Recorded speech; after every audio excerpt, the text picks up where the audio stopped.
some pre-recorded games that Halifax did earlier today. First one is Angry J and Gold Parallax, also known as Evan. You can see here that Angry J came through Chris O and Byong. Gold Parallax came through Mike Gartner. We saw that on the stream a couple days ago. It's a crazy own goal ending, a bounced pass off a defenseman's skate into the net. And before that, Gold Parallax beat Beavish. So here is the game. It's going to be J and Gold Parallax.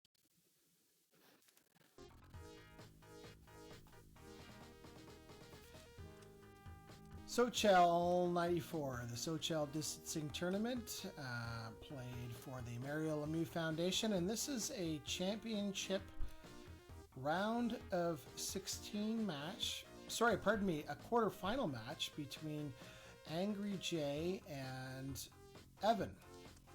And Evan is the founder of NHL94.com, and Angry J is a two-time world champion at NHL 94 for Sega.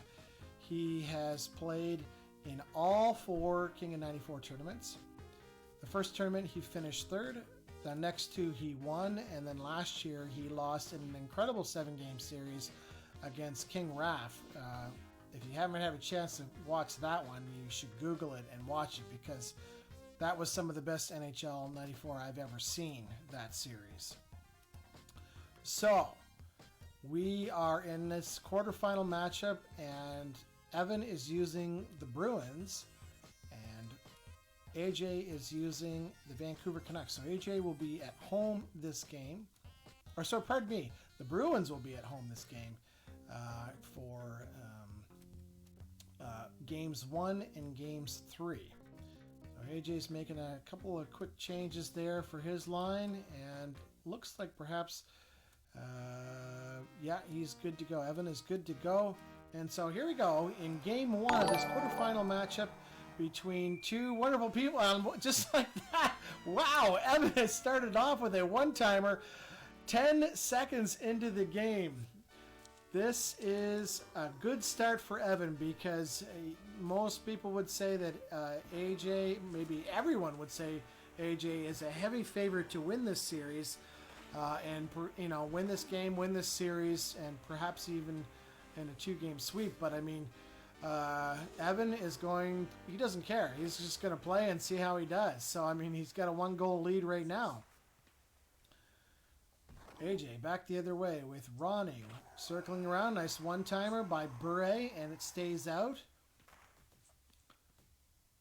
AJ again, Angry J with Lume, trying to find a one-timer there. Picks it up with McLean and gets it up to Ronning there, but didn't quite get the pass there. Nice play by Evan to get it to go for an icing, so the play can go down the other end. 2 minutes into the game there, and as I mentioned, Evan with that 1-0, we'll call it surprising lead. So a couple of plays, a couple shots there by AJ. Tried to go for the EA special, but couldn't quite work. Oh, wow!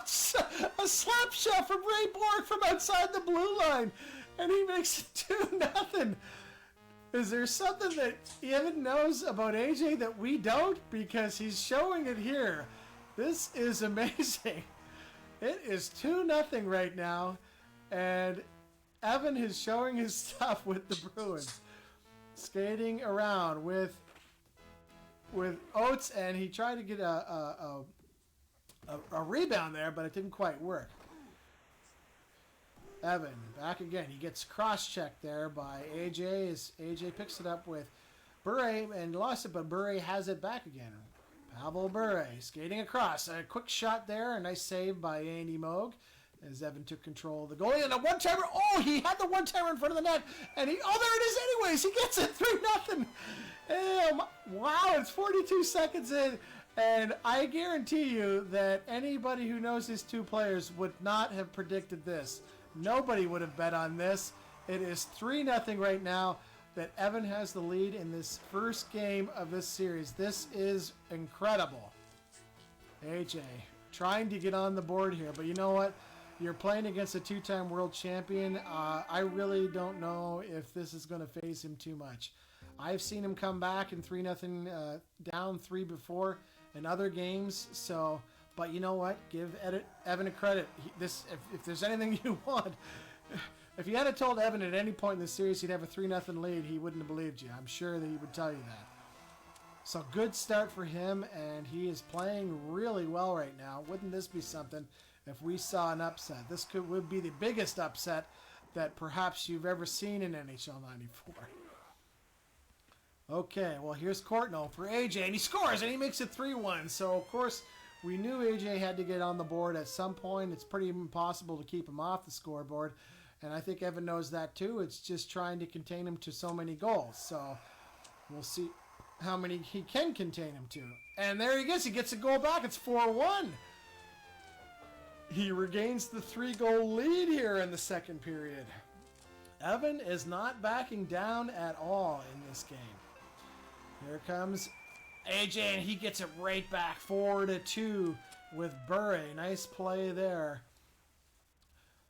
to cut the lead again back to 2 goals.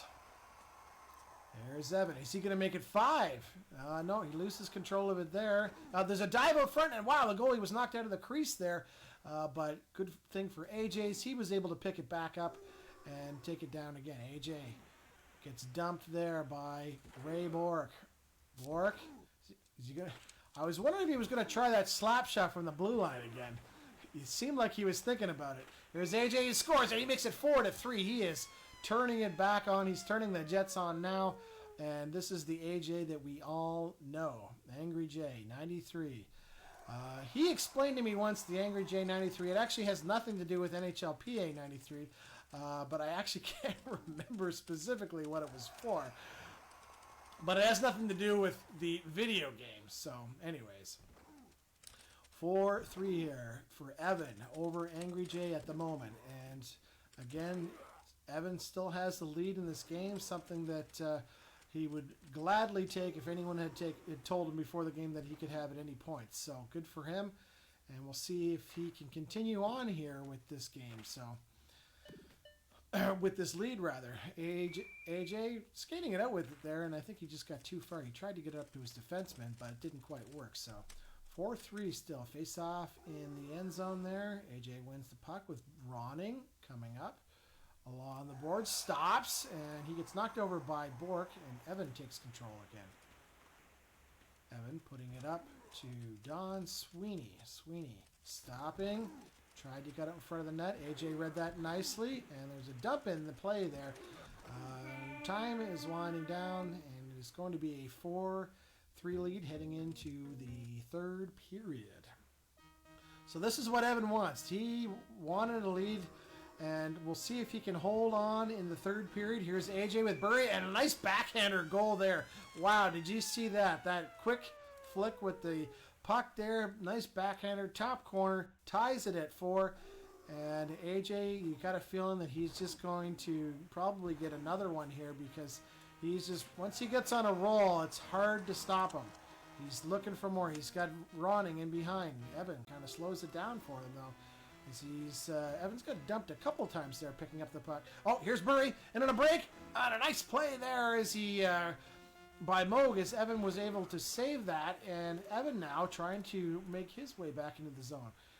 AJ cutting across, there's the one-timer, nice save by Evan, read that one nicely. He has it with Cam Neely. Cam Neely across to Oates, and saved there by AJ. He comes in, scores, backhander with 3 minutes to go here as Courtnall takes a 5-4 lead. And you kind of thought that that was coming. Pretty hard to stop AJ when he is on the breakaway at any given time. So nice backhander there. He puts it home. 5-4. Evan, can he get a tie here? He's got the shot there, and that was by Neely. It just went wide of the net.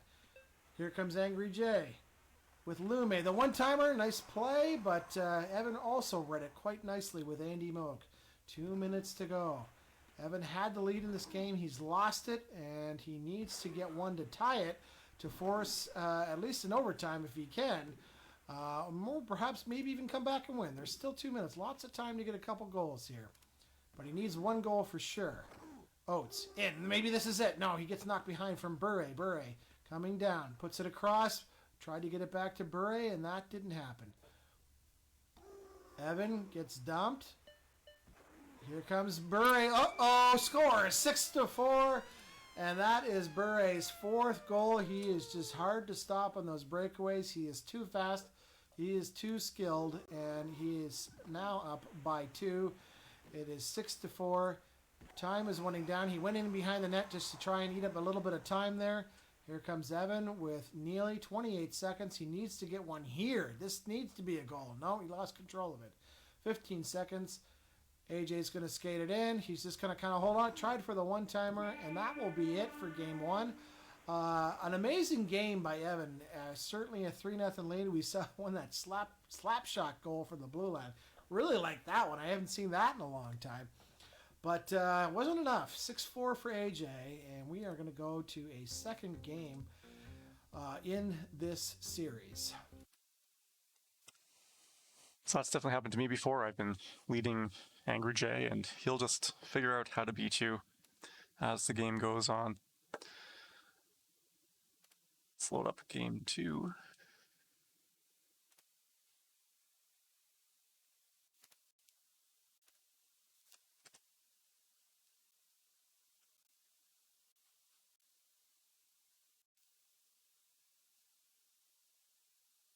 Number 2 between Evan, who is using the Boston Bruins, and Angry J 93, who's using the Vancouver Canucks in our SoCHEL distancing NHL 94 tournament. This is the championship round. It is the quarterfinal matchup between these two competitors. And if you had already saw the first game, you would have saw an amazing game where Evan had a 3-0 lead. A very surprising lead against, a very top 2 ranked player in the world, Angry J 93. But you know what? Angry J was just too good. He came back and won that game 6-4. An amazing matchup. I'm sure Evan would have liked to have tried to stolen that one. But, now he's going to get a chance here. And we are headed to Vancouver for this one. So AJ will be the home team using the Canucks, and he's going to make a line change or two here. If there is one person that knows this game inside out about players, it is AJ.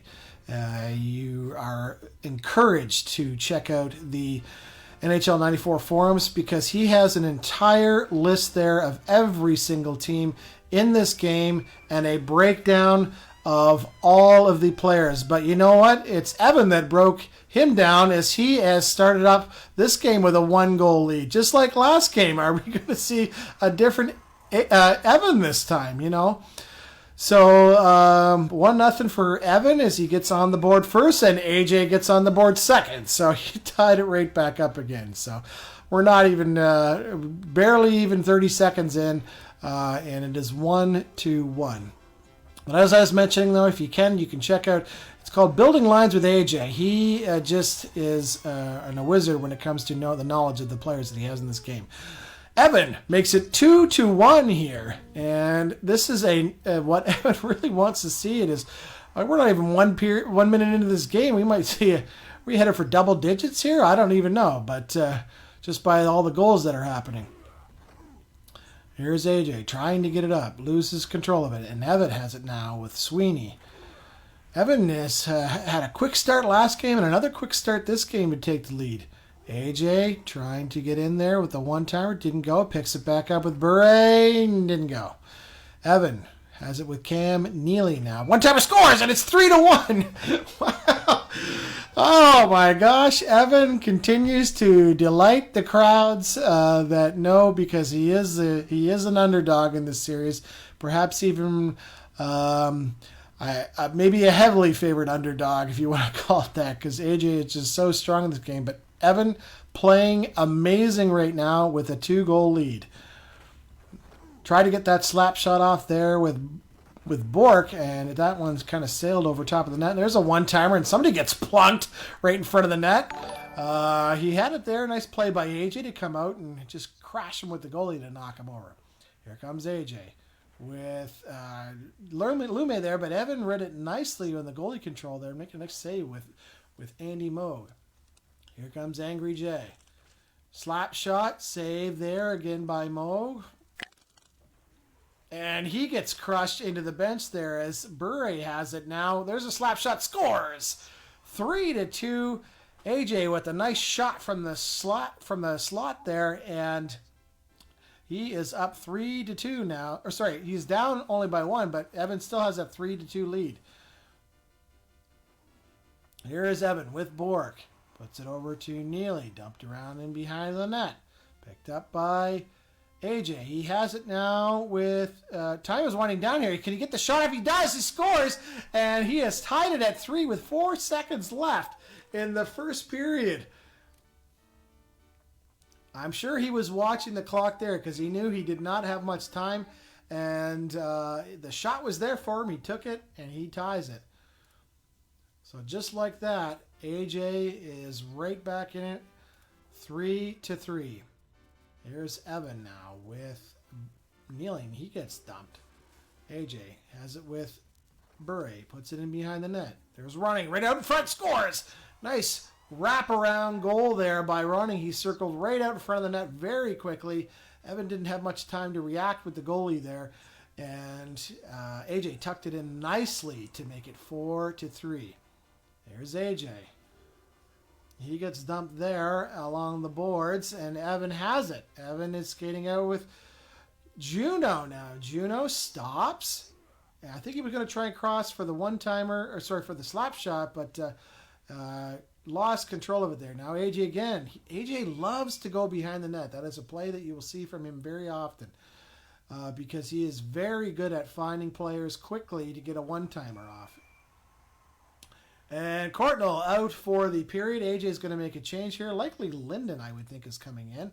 Yeah, Linden is going to take the place for Courtnall, and he is going on the left wing. Courtnall and Ronning is going on the right wing. So face off in Evans' zone. 4-3 for AJ here in the second period with 3:30 remaining. Evan with Bork. I want to see that blue line slap shot again like he did in game 1. Here's AJ. Oh, he tried to wait him out there. Nice read by Evan as he came across with the goalie control. Here's AJ again. Dive. And it didn't. He was able to keep it out, and he's just waiting there. Patiently waiting for trying to find somebody. AJ with Lume. Loses it to Bork. Bork with Evan. Slap shot. Maybe he was trying to go for a rebound goal there. Has it with Oates. Loses it. AJ with Bure. Bure, and he tried the special and it worked. He did the EA special and he got it 5-3. If you are not familiar with that term, there is a player named EA. He is a master at dumping it in off the goalie and then getting the rebound right away. And you saw it there from AJ. Executed perfectly to make it 5-3. It's fun to watch. Evan needs to get a goal here. He's down by 2. And there it is. He got it. He's got his one-timer. And Oates gets the second goal of the game for the Bruins. It is 5-4 now. Evan is not out of it. He's battling back. He was up by a couple of goals, but and then he kind of lost it a bit. Oh, no. Oh, gosh. You hate to see that happen. He had him with the puck, his defenseman, and skated in behind the goalie. And unfortunately, it went in the net. Those ones hurt. It is 6-4 here in the second period. And you got to feel for Evan on that one. I mean, that was a bit of a heartbreaker. He had some momentum going. And a goal like that can just kill it for you. Just like that. So, we're going to see Courtnall, I would think, going back into the game here. Ronning back on the left wing. Courtnall back in on the right wing. So, AJ liked what he had before. He's going back with it for the third period. And who are we to question his line changes? Because, like I said, he probably knows the players better than anybody that plays this game. So, here is AJ with Courtnall holding up. Just dumps it on net there, but Moog was able to squeeze it down. Ronning gets it back. Ronning in behind the net. As I told you, AJ likes to go behind the net for that one time. Passing it around like a magician. Couldn't get it to score, though. Oh, nice play there by Evan. That was a nice one-timer, but an equal like a nice save by AJ. AJ in for the break. Nice save again by Evan there. 3:30. Evan needs to get one here to pull within one, and he wants to get it with maybe it's with Bork. A slap shot.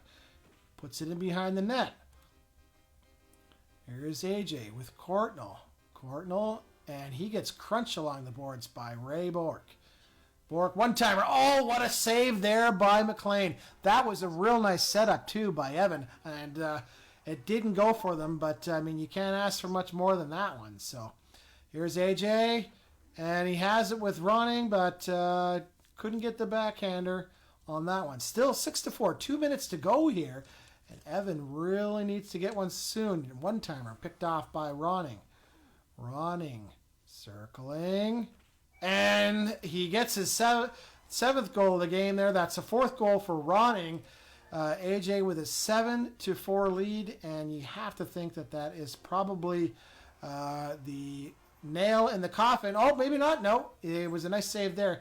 Nail in the coffin because it is now a 3-goal lead. And I can't imagine that AJ is going to give up a 3-goal lead this late in the game. Just a minute to go now. And it is going to be a real battle back for Evan if he wants to try and force a game 3. 7-4, 105 left to go. AJ picks it up with Courtnall as he is trying to just find a player to get it up to. He does get it up to Courtnall again, and a shot on there 30 seconds ago. This is going to wind down here. AJ is going to move on to the semifinal round, which is what is to be expected. And Evan gets one late here.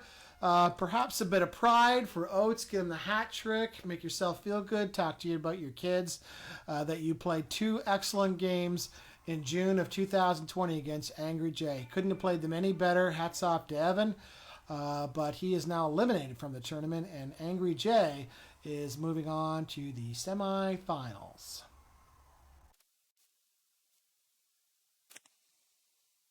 Thanks, Halifax, for recording those earlier. I'm just going to re-enable hardware, I think.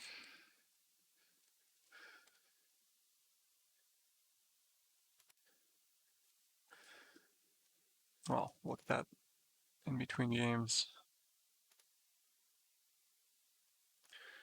Next game, we have the round of 16 constellation bracket game between Limpin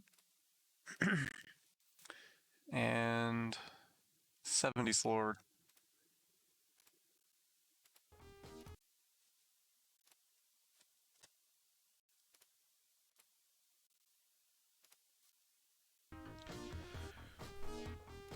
Okay, this is a round of 16 consolation matchup between Limpin, who is from Sweden, and 70s Lord, who is from Regina, Saskatchewan in Canada. Both teams are going to be using Detroit this game, and 70s Lord registered first, so that means he actually has the home advantage for the series, so he'll have home for games 1 and, if necessary, game 3 as well. Teams are going to jump into line changes, and sorry, I'm not sure exactly who's making the changes there, but it looks like both teams are making some changes. Lidstrom, Konstantinov are going in, and switches on forward lines as well. Apologize for a bit of the flickering on the screen. That's my video card. Tried to sort it out, but still haven't been able to figure that out yet. So I thought, you know what? Let's just get some games out that people can watch. You can still watch it, okay? And I'll try and sort it out later at a later time. And 70s Laura gets on the board first. 36 seconds in, and he's up 1-0 here in this first round matchup. Limpin wins the face-off with Fedorov. Gets knocked down. Quick shot there, and Shovelday makes the save. 70s Lord puts it up with Cirelli now. Cicerelli, one-timer shot there, saved by Shovelday, and Limpin back the other way. He's got Cicerelli, tries to shoot it. Another shot there, didn't go. Breakaway now for 70s Lord. In, oh, nice manual goalie save there by Limpin. Keep it a 1-goal game here. 70s Lord again with Lidstrom. Loses control of it. There's a battle in the corner now. Now Lippin has a breakaway with Eiserman. Oh, and a nice save there as well by the 70s Lord. He's back the other way. And a shot there and didn't go the way he wanted to, wide of the net. Lippin with Cicerelli. Tried to get the shot through, and that didn't work. 70s Lord has it now with Fedorov. And he loses it. Lippin, slap shot. That didn't go through, but he scores. That ties it at 1. Eiserman with the goal there, and Lippin just basically charged towards the net, had that sort of crash in the crease. And the puck went in, and it's tied 1-1. Lippin wins the faceoff with Eiserman, loses control, picks it back up with Cicerelli. Slap shot, there it is. 2-1 here in the first period, and Lippin has regained the lead for a 2-1 score here in the game 1 of a round of 16 matchup. 70s Lord trying to make his way through. That didn't go. And Lippin gets dumped there along the boards. Lidstrom picks it up. He loses control of it, and Cicerelli now for Lippin. Slap shot, and that goes wide of the net. Lippin, there's a one-timer. Nice little play there, but 70s Lord also equal to the task with a nice save at the side of the net. 70s Lord with Coffee. Going straight up the middle, but thought he was going to dish it off there, but instead he ended up getting knocked down, losing control. He has it back again, just throws it back down the ice, and 2-1 here for Lippin. Heading into the second period.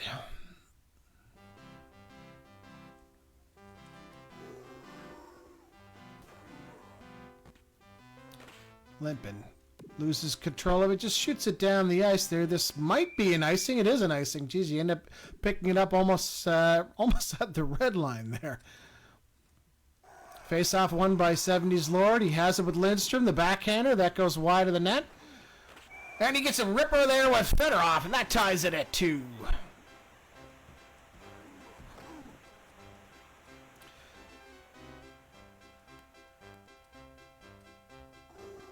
Lippin going and down to pick it up with Eiserman, who gives it to Cicerelli. The one-timer.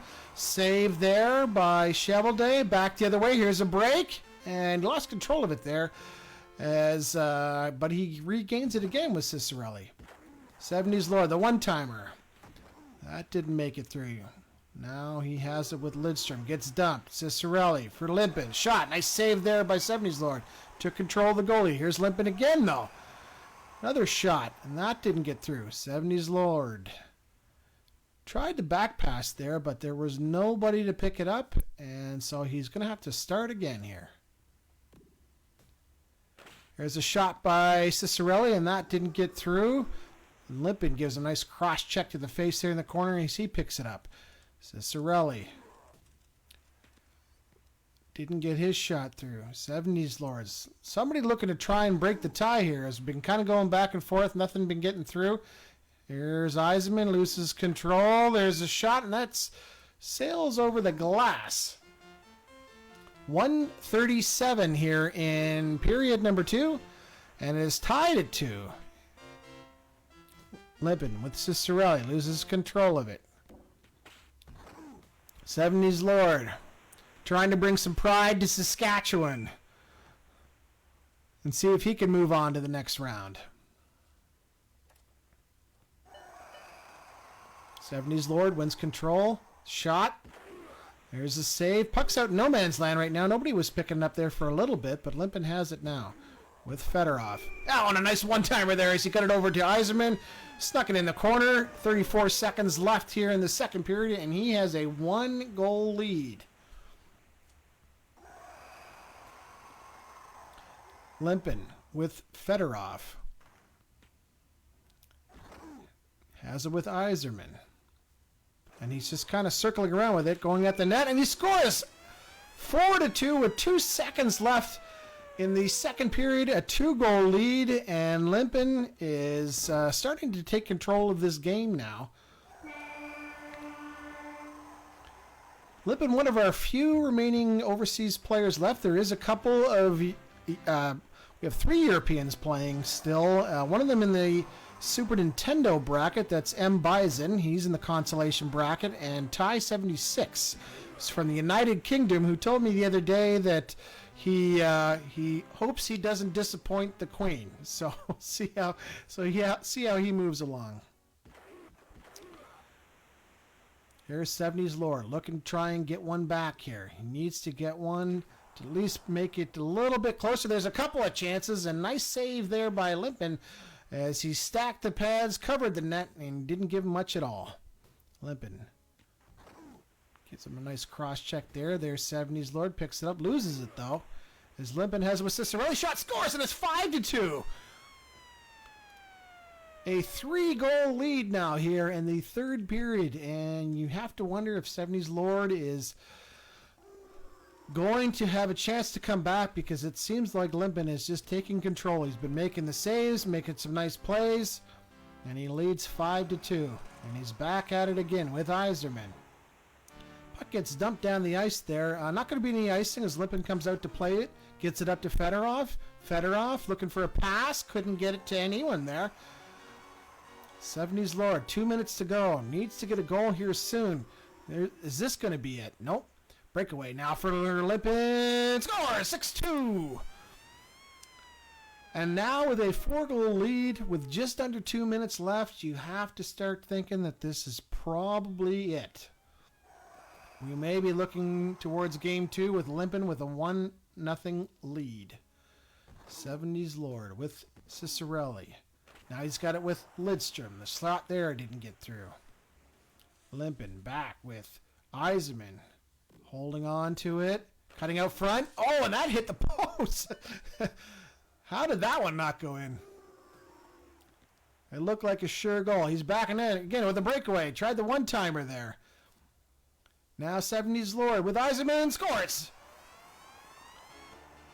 And he makes it 6-3. However, 33 seconds left.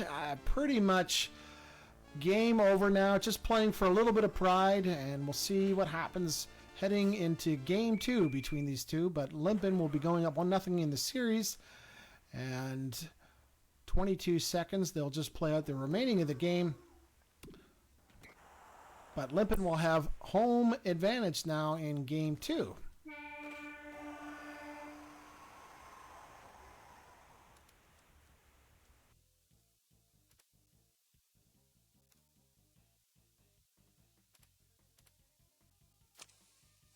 All right, we have a live game now. It's Pt.5 at home with the Canucks against J-Momo NYC, who will be the Red Wings. Letting them know that we're ready. If you have not seen, is the oh, that's messed up.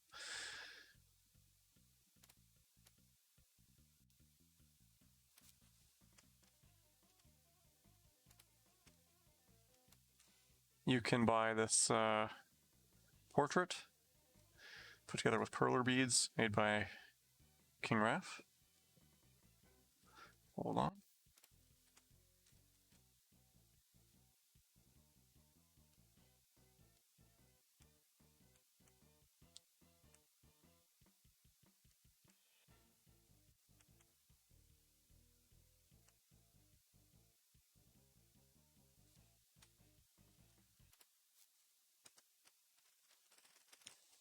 Okay, just reconnecting to the game. Didn't seem like it worked.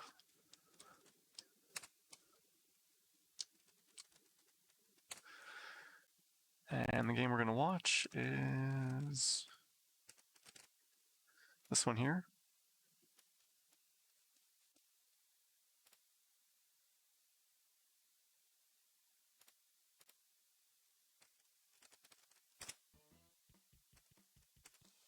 Okay, we are in the game. Here we go.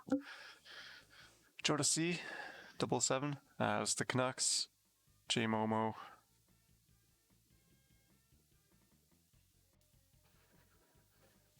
J-Momo NYC as the Red Wings.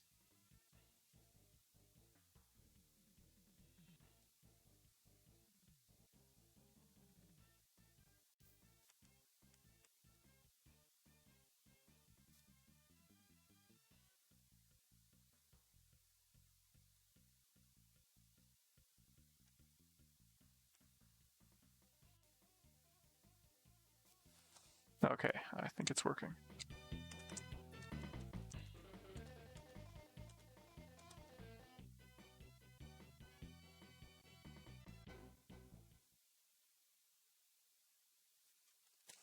Ideally, we'd have someone like Halifax or King Raf in here who are a bit better, more knowledgeable on Super Nintendo, but I'll see what I can do here.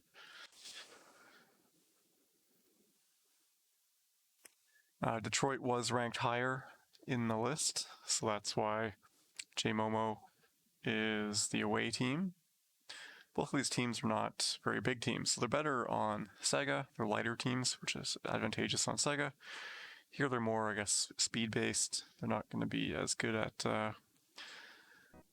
checking, but in this case, they're pretty evenly matched, I guess. Both relatively light teams. Here is J-Momo. Tries to cut across. Can't pull the puck around the goalie. Joda back. Deke doesn't go. Comes J-Momo. Nice pass up. But, oh, he gets knocked down and then uses the Y button to bounce back up and put a hook on Linden. Linden gets away, comes up and scores 1-0 for Joda C. 007.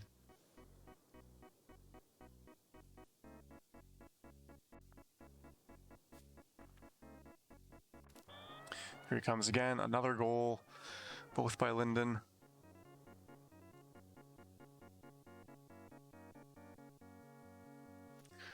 Coke says, whoa, same lineup as me. And Linden causing more chaos. Almost gets Chase on to throw it in his own net. Here comes J-Momo. Fedorov loses the puck. Linden in again. Deke to the backhand. Can't get through. And the goalie controlled by J-Momo. Trying to block that. Here comes J-Momo. No, it bounces off. Okay, here he is. Cicerelli. Big shot. Not a big enough Deke. And this time it's Courtnall. Passes it back all the way. Bourret comes back. No one else could go that fast to get back. Here comes Lume. Courtnall. Alright, J-Momo. Cicerelli. He's going for the Deke. Too close to the goalie again. Tries to get him to bite far side and go back to the short side. But it doesn't work. He sprawls right in the middle of the net. Blocks it. And having trouble getting the net with Yzerman. But Yzerman's got it again. Avoiding the check. Oh, run right into that one. But bounces back with the hook. Alright, here comes Courtnall. He is hit by the AI. Paul Coffey AI just knocked him over. Some patient, let's see what's going on. Alright, Joda back, cross center, waits up for the pass, and the one-timer intercepted by Coffey. He's coming in into the corner, not enough time. 2-0, Joda C after one.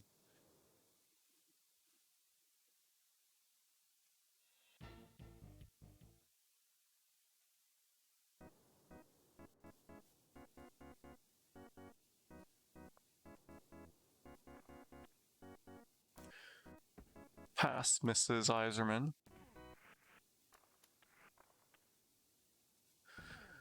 Here comes J-Momo off the boards to himself, but hits the goalie. He's run into the goalie a few times now. Not sure if that's like a lag thing or what.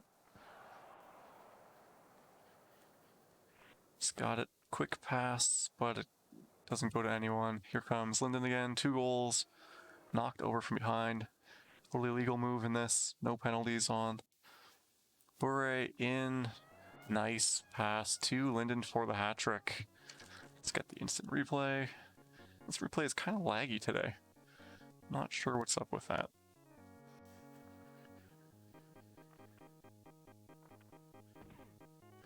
J-Momo down by 3, almost halfway through the game. He's going to need score 3. Here is Joda. Deeks around. Chevalday. First goal for Courtnall. 4-0.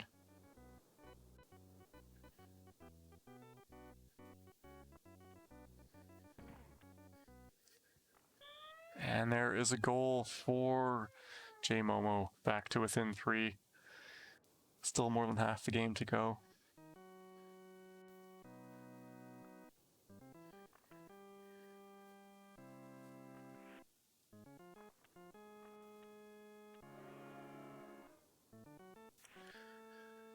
J Momo within 2 now. Nice backhand with Fedorov. Love those celebration animations on the Super Nintendo. The fist pumps. Jota C looking to get back to another 3-goal lead. A lot of passing, loses it. Cicerelli, that defenseman is way back.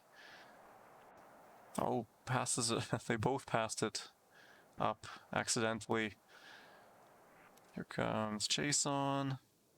Patience in. He tries to slide it short side, doesn't go. And the pass for the one-time intercepted, but oh, not quite on the breakaway. Can he? I was thinking he would one-time it there, but he didn't go for it.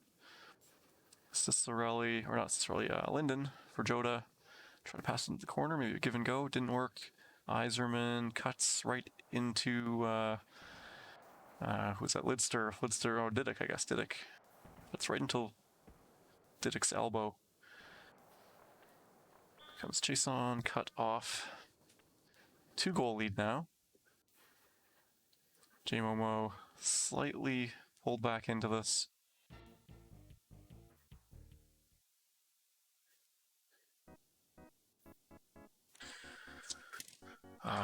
Later on tonight, we're going to see probably Chaos against Labs in the Constellation bracket, the Genesis bracket. And I think we're going to see Jesus Plays NHL 94, and I'm not sure if that is his Sega game or, oh, he's almost got it. Nope. Sega game or his Super Nintendo game. He's in both brackets. I think he's still on the winner's side on Sega, in the Constellation bracket on the Super Nintendo. Oh, Iserman down for the period. That hurts J Momo's chances. Who's he gonna put? Who's he gonna swap? Cicerelli to center, probably?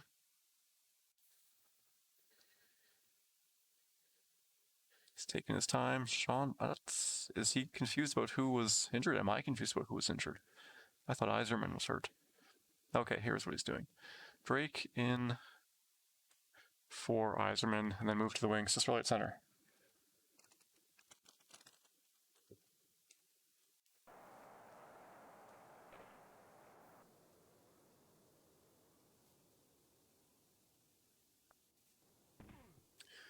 Bure trying to get his way to the net for Jota. Oh, nice save there by Chevrolet. Big hit, pops right back up though. J Momo making good use of the Y button to get back up after being knocked over. Quick pass up, misses. J Momo, Cicerelli, Drake. We saw a game, oh, if he deked there, but he was just too surprised by picking up that puck. And Cicerelli can't make this way to the net. We saw a game, I think it was, might have been Evan in a previous series, where one of his top players got hurt. I think it was Oates was hurt, and he brought in Juno, Joey Juno. Oh, that's 4 goals for Linden. Sometimes you can, an injury just changes the way things go, and it can be beneficial. In this case, maybe Iserman is just too important to this team to replace. Break across the line, just completely surrounded by 3 Canucks and knocked over. J Momo, a long bomb, goes straight to McLean, sends it right back, like they're playing Game of Pong. And it's Coffee. 44 seconds, 3 goals. It's pretty tough. That would have helped a lot, but Fedorov put it right into the pads of McLean. Cicerelli again. 15 seconds. He's knocked over by Didick. A little bit of a trip there. Referee is looking the other way. And that is game 1 for Jota. But that was the home ice advantage game. So, next game, let's get the game stats. Vancouver dominating in terms of shots. Detroit just couldn't get through the defense of the Canucks. A lot more passing for Vancouver, but the passing of Detroit pretty accurate.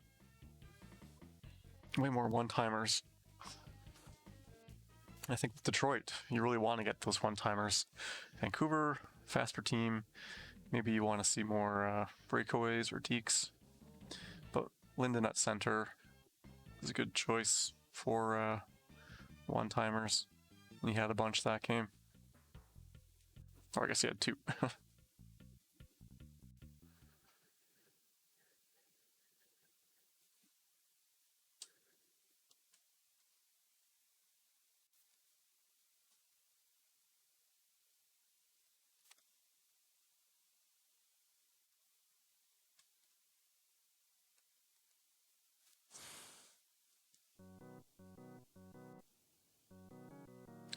Game 2 now. J-Momo with Detroit needs to win to get back in this.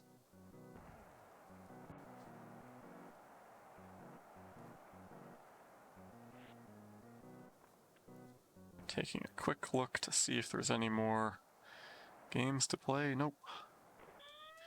And one-timer to Courtnall. That's Joda up 1 early.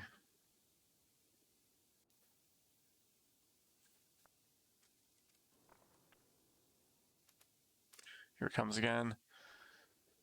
Loses it. Red Wings coming out. Yzerman in. Deke. Hyde up.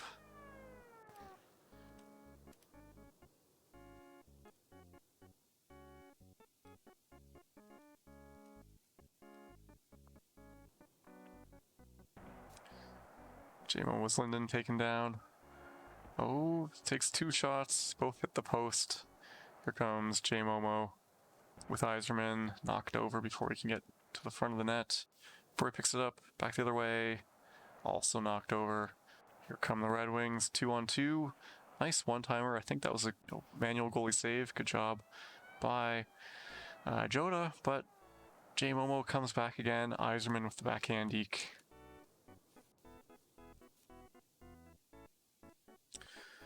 Got 2 fans of J-Momo in the stream. Dan TML, Kid Wasted. Here comes Joda. He loses it. Coming back. Almost, well, he gets the breakaway notification, then loses the breakaway. Bure coming in, tries to deke.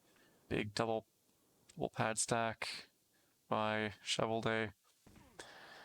J-Momo trying to kind of just power straight through to the net. I'm not sure it's this is the team to do that with. Maybe a team like Pittsburgh or Boston, like a bigger guy, might be able to do that. This is more what you want to do. Try to get around them. Try to avoid those players. Don't lose the puck. Nice backhand by Cicerelli. And the home ice advantage coming into play, it looks like in this series. J-Momo up by 2 goals towards the end of the first period. Early in the series. And a shot straight on. Here comes Linden. 4 goals last game. In, and he scores. Coffee with him the whole way, just couldn't knock him down. There's that super late replay.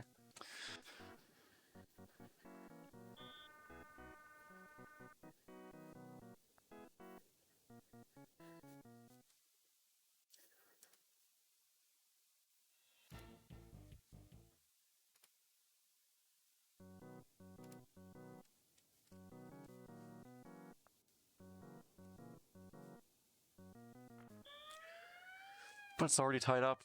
Bure breaks in, ties up for Joda. Second period. The winner of this series actually takes on the winner of Jesus Plays NHL 94 and Mr. Pow in the round of 8. Oh, Joda's got the lead now. He's trailing by 2. Now he leads.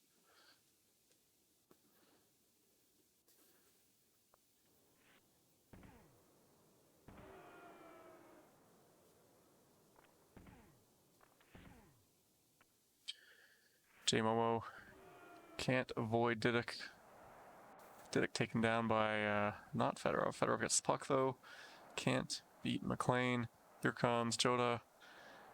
Tries to go back the other way. Doesn't work. And I think that was a good manual save there by Joda. and Didic just manhandling guys. Oh, but he's being held up. Back to Fedorov. Fedorov sort of, oh, here is it alone. And Sorelli ties it up 4-4. Not quite halfway through the game.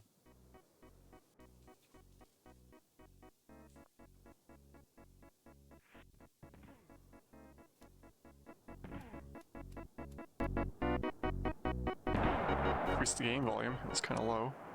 I was looking at the wrong mixer. Here comes Joda. Not quite. With the deke. Turn that up more. There it is. 5-4 Vancouver. Joda. If he wins this game, he moves on.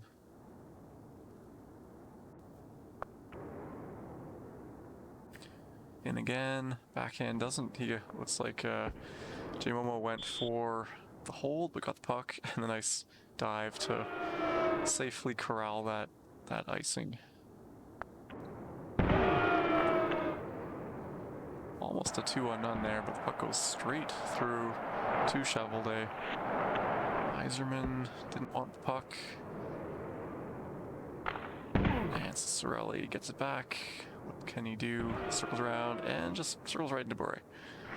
Bure knocks him down, but Iserman gets it. Tries to go in front, but the manual goalie knocks him over. Good work by Joda blocking that. Good work by J-Momo intercepting that. Here he comes. Oh, he almost had him. There, he's got him. He's got a double deke. That is tied up 5-5. 3 seconds to go in the period. So this next period decides it.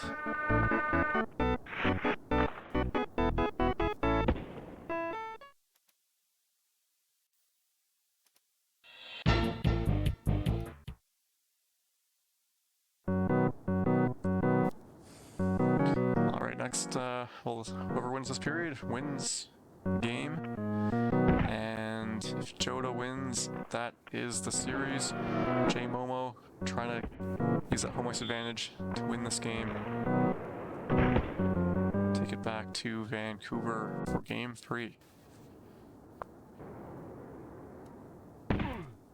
J-Momo trying to break through, can't. Puck is still loose. Iserman, nice pass, but he shoots it, misses the corner. Coffee stops up, the pass intercepted, sent down to Chevelday. Here comes J-Momo. Does not go for the short-sided goal. That puck flies over the goalie. And Bure taken down. Both teams having a lot of trouble getting to the net, standing up.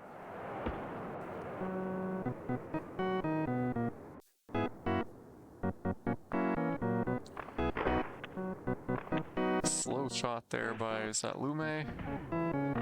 Iserman intercepted by Lume. Does not pass to the winger, but he's breaking in. Nope, can't get the deke. Here comes J-Momo, and he scores 6-5. Hat-trick for Sorelli. J-Momo takes the lead. He needs this win. Stay in the series. Try to keep going for that consolation bracket prize. Oh, proactive goalie knocks him over. Here comes Bure back. Backhand, that ties it up at 6. Let's get instant replay. 2, 3. Okay, it's finally here.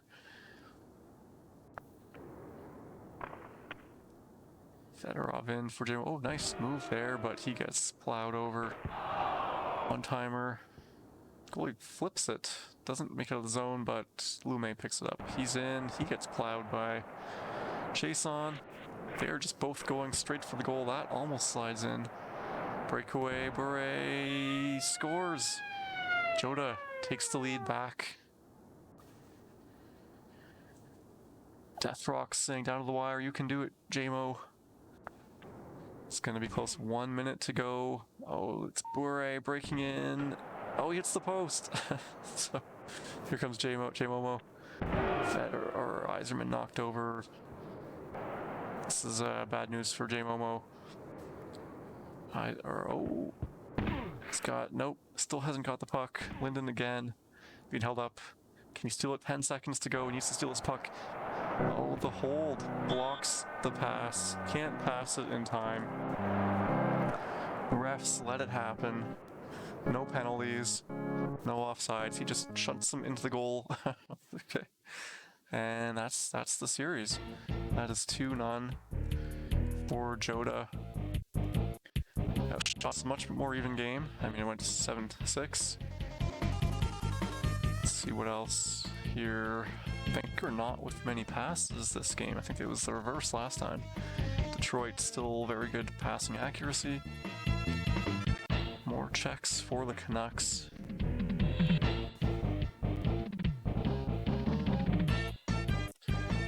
And let's see if we don't have any more live games set up, but we had just finished watching game 1 of Limpin and 70s Lord. Kiwis says, yeah, he never puts on D-Control.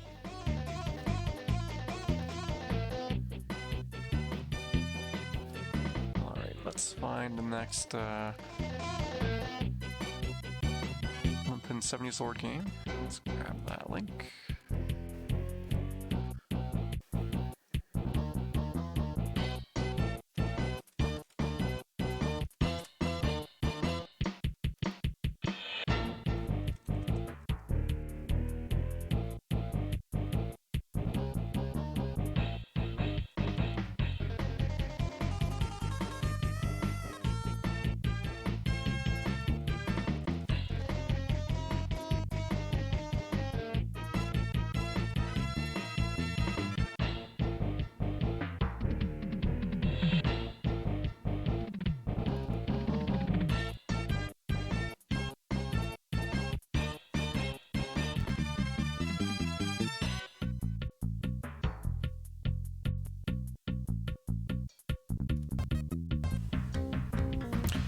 Game 2 of this series between Limpin and 70s Lord in the consolation round of 16. This game has Limpin at home with Detroit and 70s Lord also using Detroit. Limpin leads the series 1-0. He won the first game 6-3. And now we are in game 2. So 70s Lord really needs to get on the board early and try and set the tone here for this game and see if he can win game 2 and force a game 3. Here's Limpin. The shot. That just goes wide of the net. 70s Lord.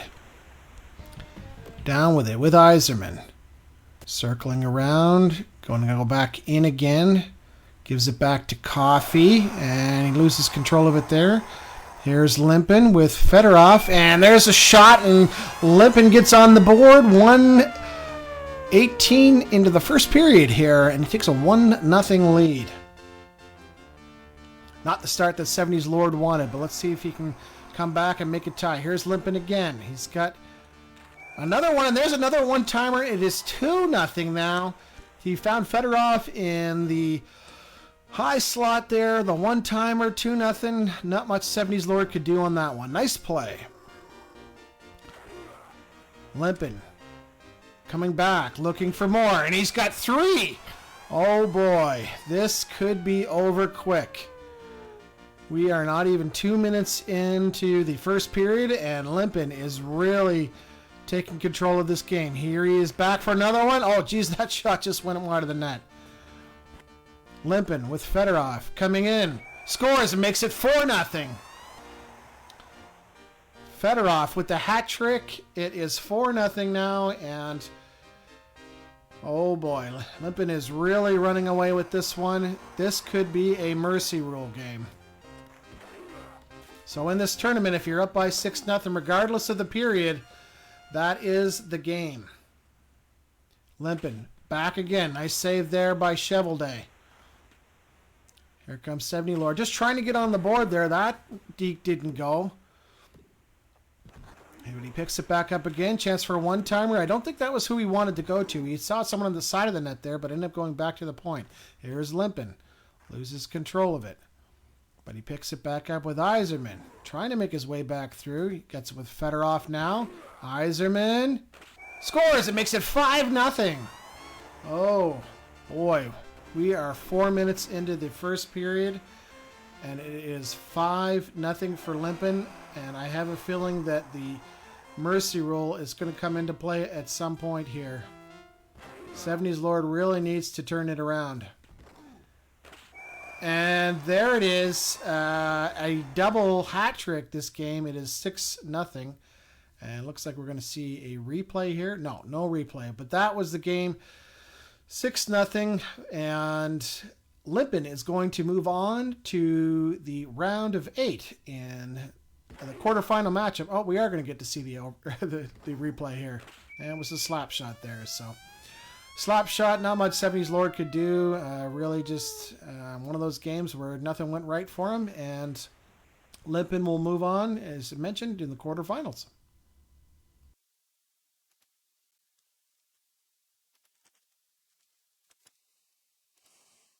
The other day, someone had asked about how I got the video to look the way it does, like big square pixels.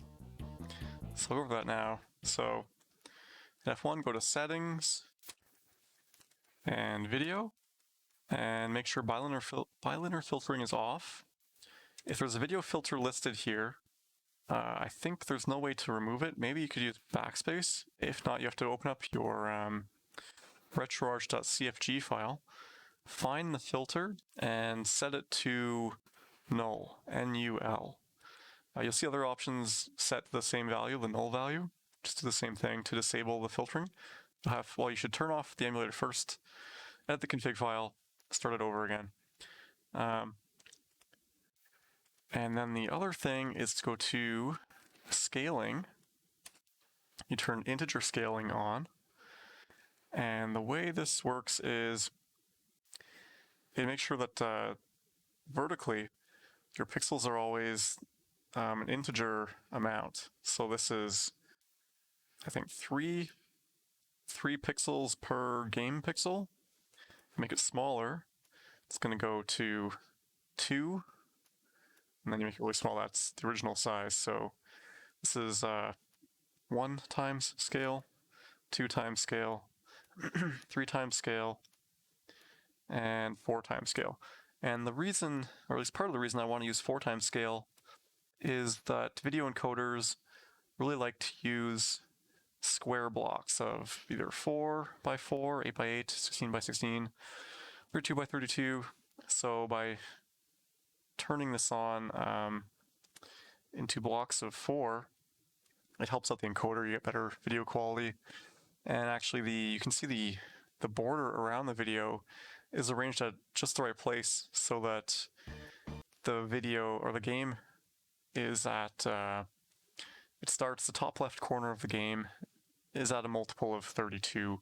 So I think it's 32 pixels from the left side of the screen and 160 pixels from the top of the screen. Both, I believe, are divisible by 32, which it just helps out the encoder. So that was Limpin moving on. And Limpin actually played his next game just before the stream started. I feel bad that I couldn't get that on for you to watch. I don't know if they've uploaded it. Actually, I'm going to check to see if they uploaded it.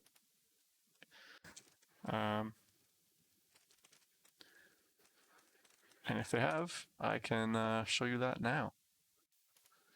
I don't believe there are any new uploads. Oh yeah, here it is. Okay, I'm going to download that.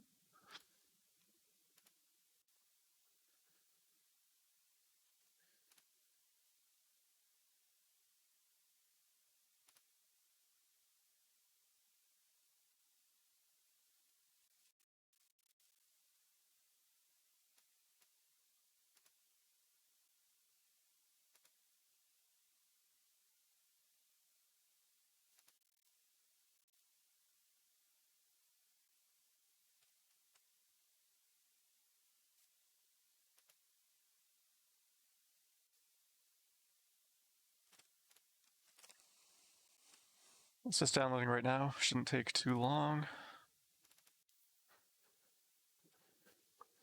I think that's ready.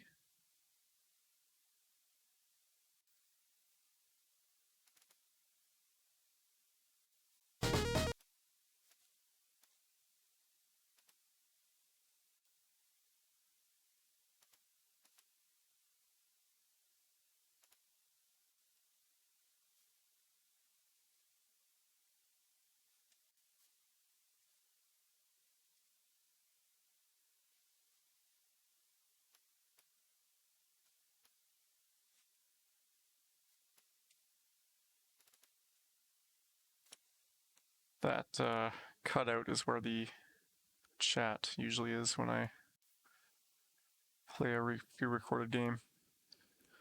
We'll start the game, but try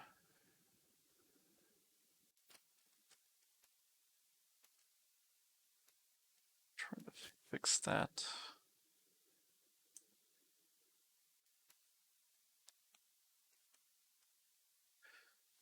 Let's get those names up.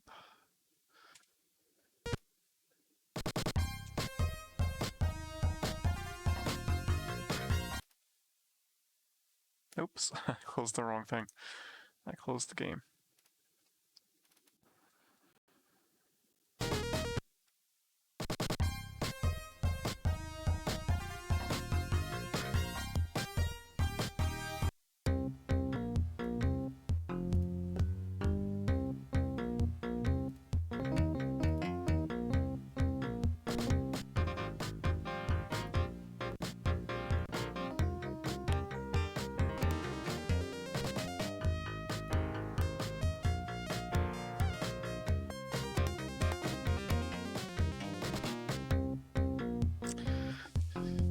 And I think Limpin is Detroit, and NHL OG is Chicago.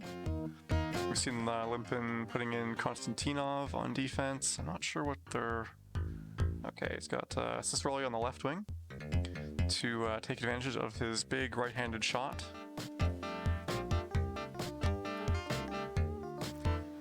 See if NHL OG makes any line changes.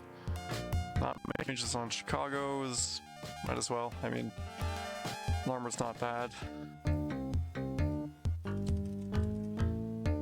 Or not Larmer. Goulet is, he's okay. Not sure what they're taking time with, but it gives me more time to set up those names. Alright, NHL 94 OG with Roenick circling. So I think, he's really patient with Roenick. But here he's got Joe Murphy. Oh, he just misses. So I guess I missed his line changes. He did in fact put Murphy in, and he scores. That's 1-0. Roenick. I was thinking that he would just keep giving it to Roenick and try to make a deke. But no, he does get the one-timer in. Circles back with Larmer. Trying to play keep away. It's a pretty good strategy to just keep possession of the puck until you have a good chance. It's I don't think we want people going back like past center. It's not what we want to see, but he's still keeping the forward momentum. And some good defense there. Just keeps Larmer down by the goal, preventing a deke. But Cicerelli comes in, takes him down. Lidstrom, Cicerelli can't hold on to that puck. Here comes Smith out to Roenick. Roenick, the puck is just bouncing everywhere on these guys. Almost scores with Fedorov. Yzerman back, and backhand shot. Goal by Limpin.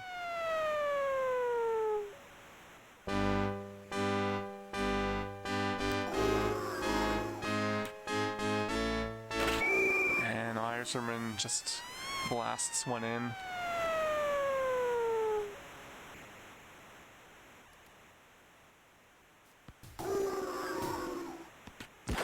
So I've got word from Halifax that the amount of money raised for the Mario Lemieux Foundation so far is $4,415. Armor in. Oh, Ronick. Oh, he puts it right off Chevalday, who was nowhere near the middle of the net. That's unfortunate. For NHL 94 OG. I'll just call him OG. Oh, puck off Belfour's shoulder and over. OG knocked over, but gets it. Oh, tries to keep possession, sends it back all the way to Belfour. Belfour, it worked. He got it out. And now Roenick circling 5 seconds left. He does not get the chance to get the shot off.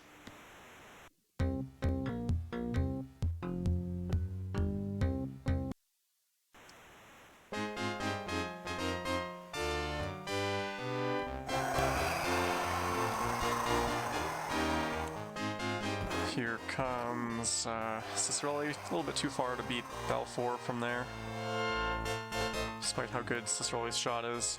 Cicerelli's shot is probably, you might say, the best in the game, along with, he has the same shot as Roenick, which is a 90 power, 90 accuracy shot, and Thomas Sandstrom from the Kings, all of them with 90-90 shots. There are also several players with a 72 power, but 99 accuracy. That is a goal for Fedorov for Limpin, 3-1. 4 minutes left in the second. There's some players with a 72 power, 99 accuracy shot, such as Lemieux and Luc Robitaille. I think the 90-90 shot is better, just having a little bit more power. Lets you beat the goalie a little bit easier. And Brett Hull has a 99 power and I think a 64 accuracy shot, which I think that when your accuracy gets down that low, stops being quite as effective. Limpin looking for the one-timer, or it could just be that Brett Hull weighs quite a bit in this game, so he's easy to knock down, and that makes it harder to use this shot effectively. Unlike Roenick. Here comes OG, big slap shot. Oh, doesn't go. Limpin back the other way. 3-on-1, not anymore. Saved by Belfour. Good pass up to Larmer, but he gets knocked down on the back check. Cicerelli knocked down by Steve Smith. You don't really expect to see that. I don't think that was a CB check, so that's pretty surprising. Just a solid check right in the face. He went down. Limpin coming back with Cicerelli, blocked up his own player, and Chevalday knocks over the forechecker, and into the corner. Not enough time for another shot. That is 3-1 Limpin, and not a lot of passes by, I think, Detroit.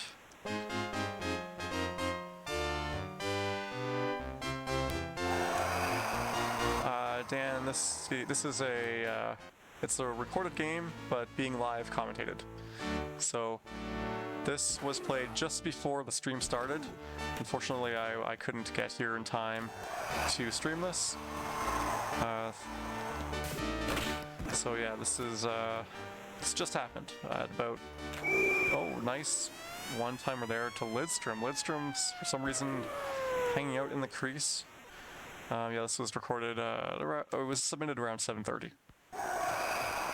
Joe Murphy trying to split all the team. Oh, he shoots it at the goalie. This time, it's really not knocked over. He's just plowing in.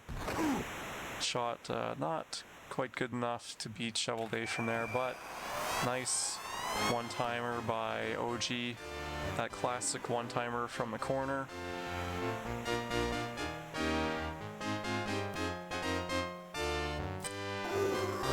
Lidstrom knocked over by Chelios on the forecheck.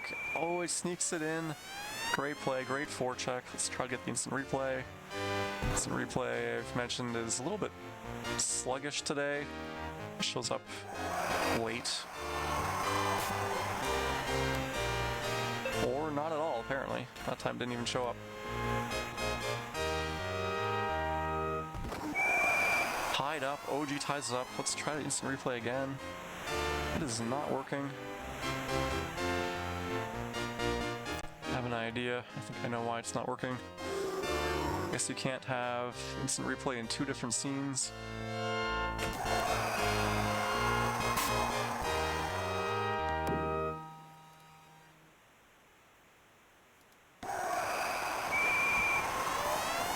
Limpin takes it back. 4th goal for Yzerman.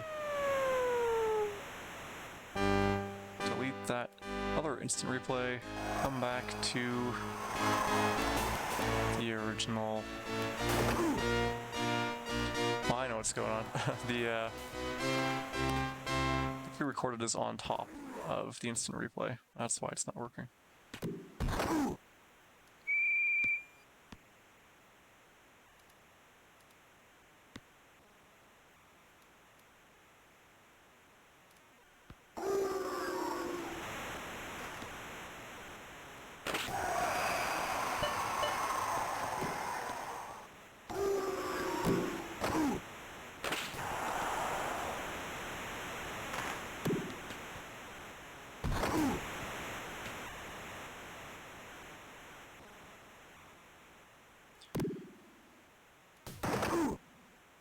Limpin circling, keeping loses possession, but that is the end of the game. Limpin takes the first game, 5-4 at home, but I've got the teams backward, don't I? Or do they have the teams backward? Yeah, they played the teams backward for some reason. Let me down, or they might have uploaded the games in the wrong order.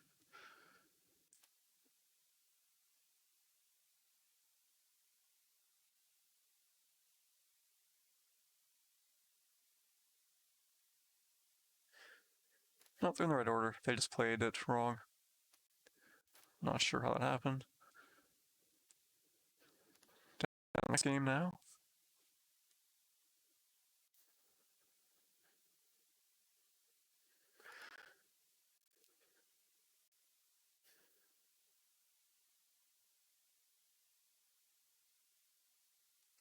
Actually, no, they're not. They did play it correctly. It's not. They just uploaded the games, or the games have shown up in reverse order for some reason.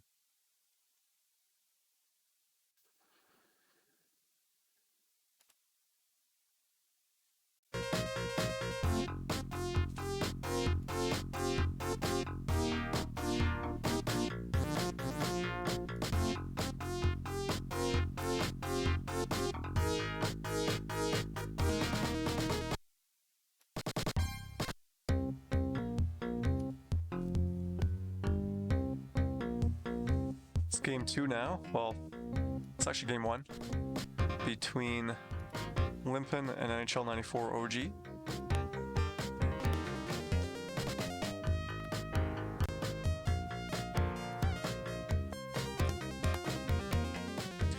And actually, this is a consolation round of 4. So the winner of the series, I believe, goes into the actual finals. Finals of the consolation bracket. Here is Limpin as the Red Wings, breaking out with Cicerelli. Can't get the shot off.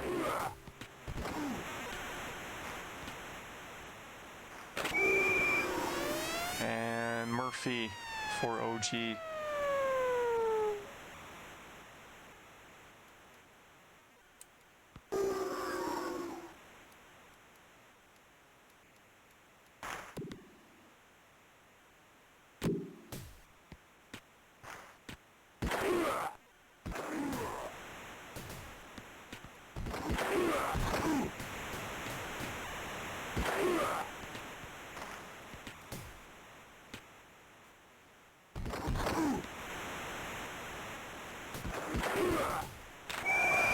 Cicerelli fights through, ties it up at 1. So yeah, I just verified that yes, this is the winner of this goes on to the final of the consolation bracket. Big hit by Cicerelli. He gets knocked down. Red Wing player tries to check Belfour, that never works. A nice one-timer to Roenick, but saved. Iserman breaking in, trying to get the short side deke. Can't, doesn't go. OG keeping possession, not this time. Crushed by Iserman. Iserman in, can he get the deke? Doesn't get it. Belfour ices it down. Oh, dangerous there. Fedorov. Good passing by Limpin, gets it up and can't beat Belfour. Didn't quite get the puck, the stick back around enough to get that past him. Cicerelli saved by Belfour. Oh no, it goes in. Let's see, does the replay work now? You might get 2 replays. Oh, there it is. It sneaks in.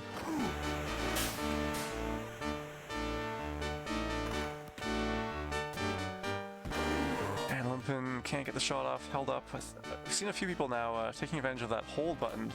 Without penalties, you can't do the B check to trip people. So the way to get by sometimes is to hold. Just use A button, hold on to guys when they try to get into the zone. Limpin outshooting OG 7-2, leading just 2-1. That one nice one-timer to Roenick for OG's goal. That player got benched. Fedorov, but he's back now. Some twitchy moves by Smith, and Iserman can't get the deke around Belfour. He fires it down. Iserman in.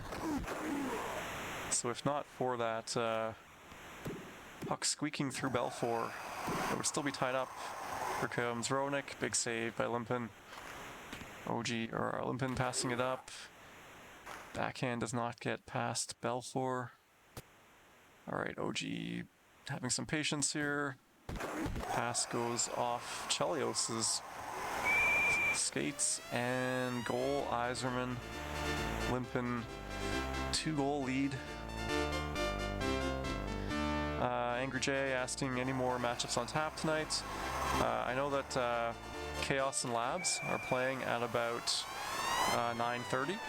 And I've also heard that at some point Jesus plays SoCHEL 94 and he's playing. I'm not sure if he's playing his Sega games or his Super Nintendo games. And I'm not too sure what time that's at.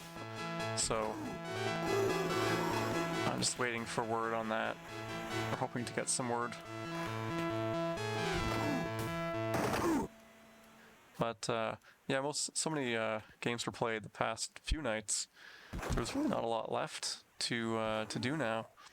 So I think Saturday, and we've been streaming a lot of our pre-recorded games too, so I'm not sure what's going to be left to do on Saturday in terms of keeping the stream going with live content or even recorded content. That is 5-1 Limpin. If he wins this game, he wins the series. He moves on to the Constellation Bracket Final.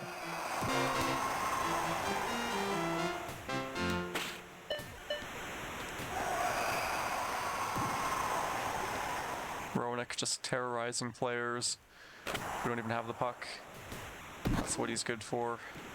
I mean, if they're on the ice, there's even an AI check. If they're on the ice, they can't defend, they can't take passes. It's a good way to play. Detroit keeping possession here, end of the period. OG needs 4 goals to get back in this. And he's got 4 shots, so he's really got to increase his output here.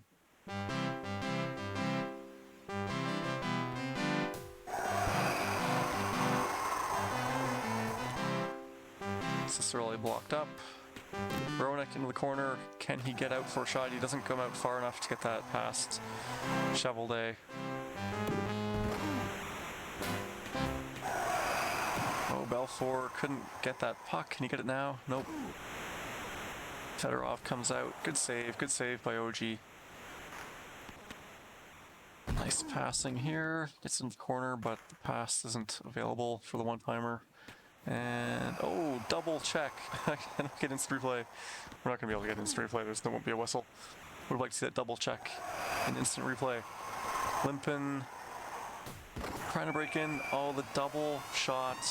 One-timer shot, rebound, goal for Cicerelli.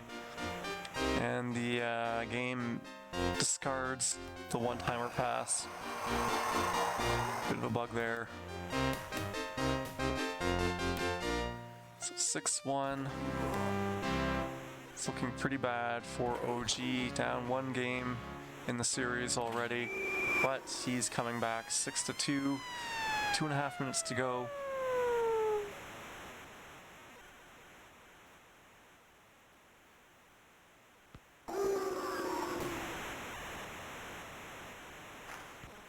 Here he comes again, Ronick into the corner.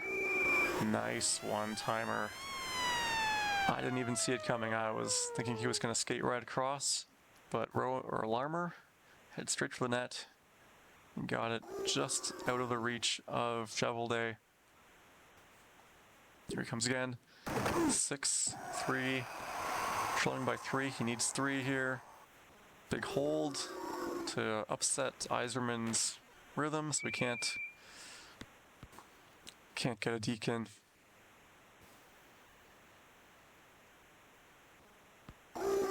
Face-off win by OG. Here he comes.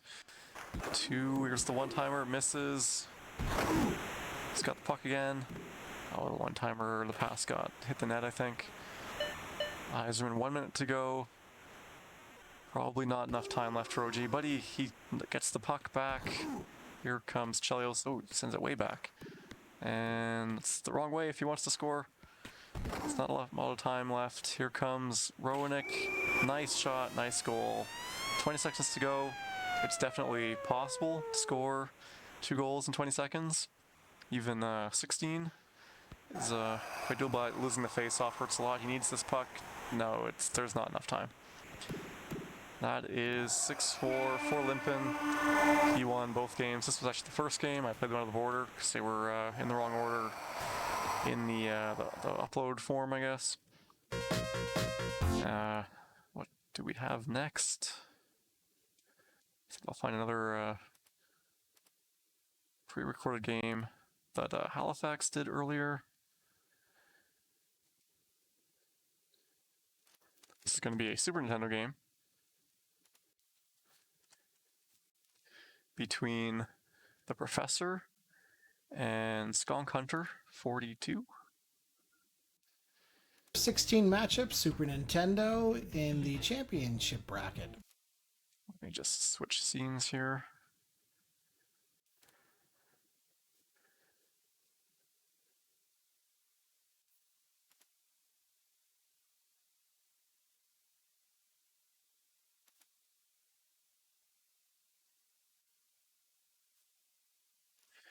And here we go. I'll just get the correct names on screen. The Professor, who's from Toronto, Ontario, versus Skunk Hunt, also from Toronto, Ontario. And both teams are using Pittsburgh in this tournament, so the Professor, who had registered first, will be the home team for this match. So he'll have home for games 1, and if there is a game 3, he'll be home there too. So players are just making sure that defense control is enabled for each team. Not sure if they're going to be making any line changes here, but one thing you need to know, at least about the Professor, is that he is a very skilled, highly ranked Super Nintendo player. He finished 4th in the King of 94 tournament in 2015. That was in Toronto. That was our first tournament. And then King of 94, the 4th tournament, which happened in Toronto again in October of 2019. He placed 3rd there, so a very highly skilled player. And he is a math teacher, so I'm guessing that's why he calls himself the Professor, because he's just super smart. Playing against Skunk Hunt, also from Toronto, Ontario. Skunk Hunt also played in the King of 94 tournament just this past year, and I believe he finished a top 16 finish. I know these guys both very well because in the first tournament, the Professor beat me in the championship round, and then in the last tournament, Skunk Hunt was the one to knock me out of the tournament. So obviously I didn't have any luck against either one of them. And but we'll see what kind of luck they have against each other here in this series. The Professor up with Stevens as he comes in and he gets a goal there right off the bat. 1-0 here. 1.5 minutes into the first period. It is the Professor with Stevens from Lemieux to take a 1-0 lead. Trying for another one. He tried to cut across the front there. I thought maybe he was going to go backhand, but Skunk Hunt took control of Barrasso and read it nicely to keep that out. Professor back again with Mario. Tries to put it up, and now Skunk Hunt has Mario. He's going to try the one-timer. That one's off the post. Dumped back in. Is the Professor going to take control? No, he tried to get it because he thought there was an icing, but he lost control of it. Took control of his goalie. I think he got held up there, so Skunk Hunt took advantage of that with Yager taking advantage of that miscue by the goaltender. And he's tied 1-1 now, so it doesn't really matter how you get them. They all count. Skunk Hunt again. Tried to cross-crease there, but obviously that was read very easily by the Professor. Now Skunk Hunt again with Mario to Stevens. And, he tried that one-timer pass to the side of the net, but the Professor read that nicely. Here comes another one-timer play, and there it is to Yager. He did the same thing that he tried last time, and this time it worked. And a couple cross-checks there by Skunk Hunt, but he is now up 2-1 in this first period with just over a minute to play. Angry J asks, Skunk Hunt rebranded. It up to Stevens. Cross to Yager. Going to look for Mario here. There it is for Mario, and he tried to pass across to Stevens for another one-timer. He's been looking for those side-of-the-net one-timers. He took a dive out there. Almost could have been a bad thing there because he missed it, but good thing is that the Professor wasn't able to take advantage of it, so it's a risky play when you take a dive with the goalie, perhaps even more so on the Super Nintendo side than maybe on the Sega side. He just takes so long to get back up after you make that dive. So, I mean, if you're going to commit, you really need to be sure that you're going to get that puck, because if you lose it, it's pretty dangerous.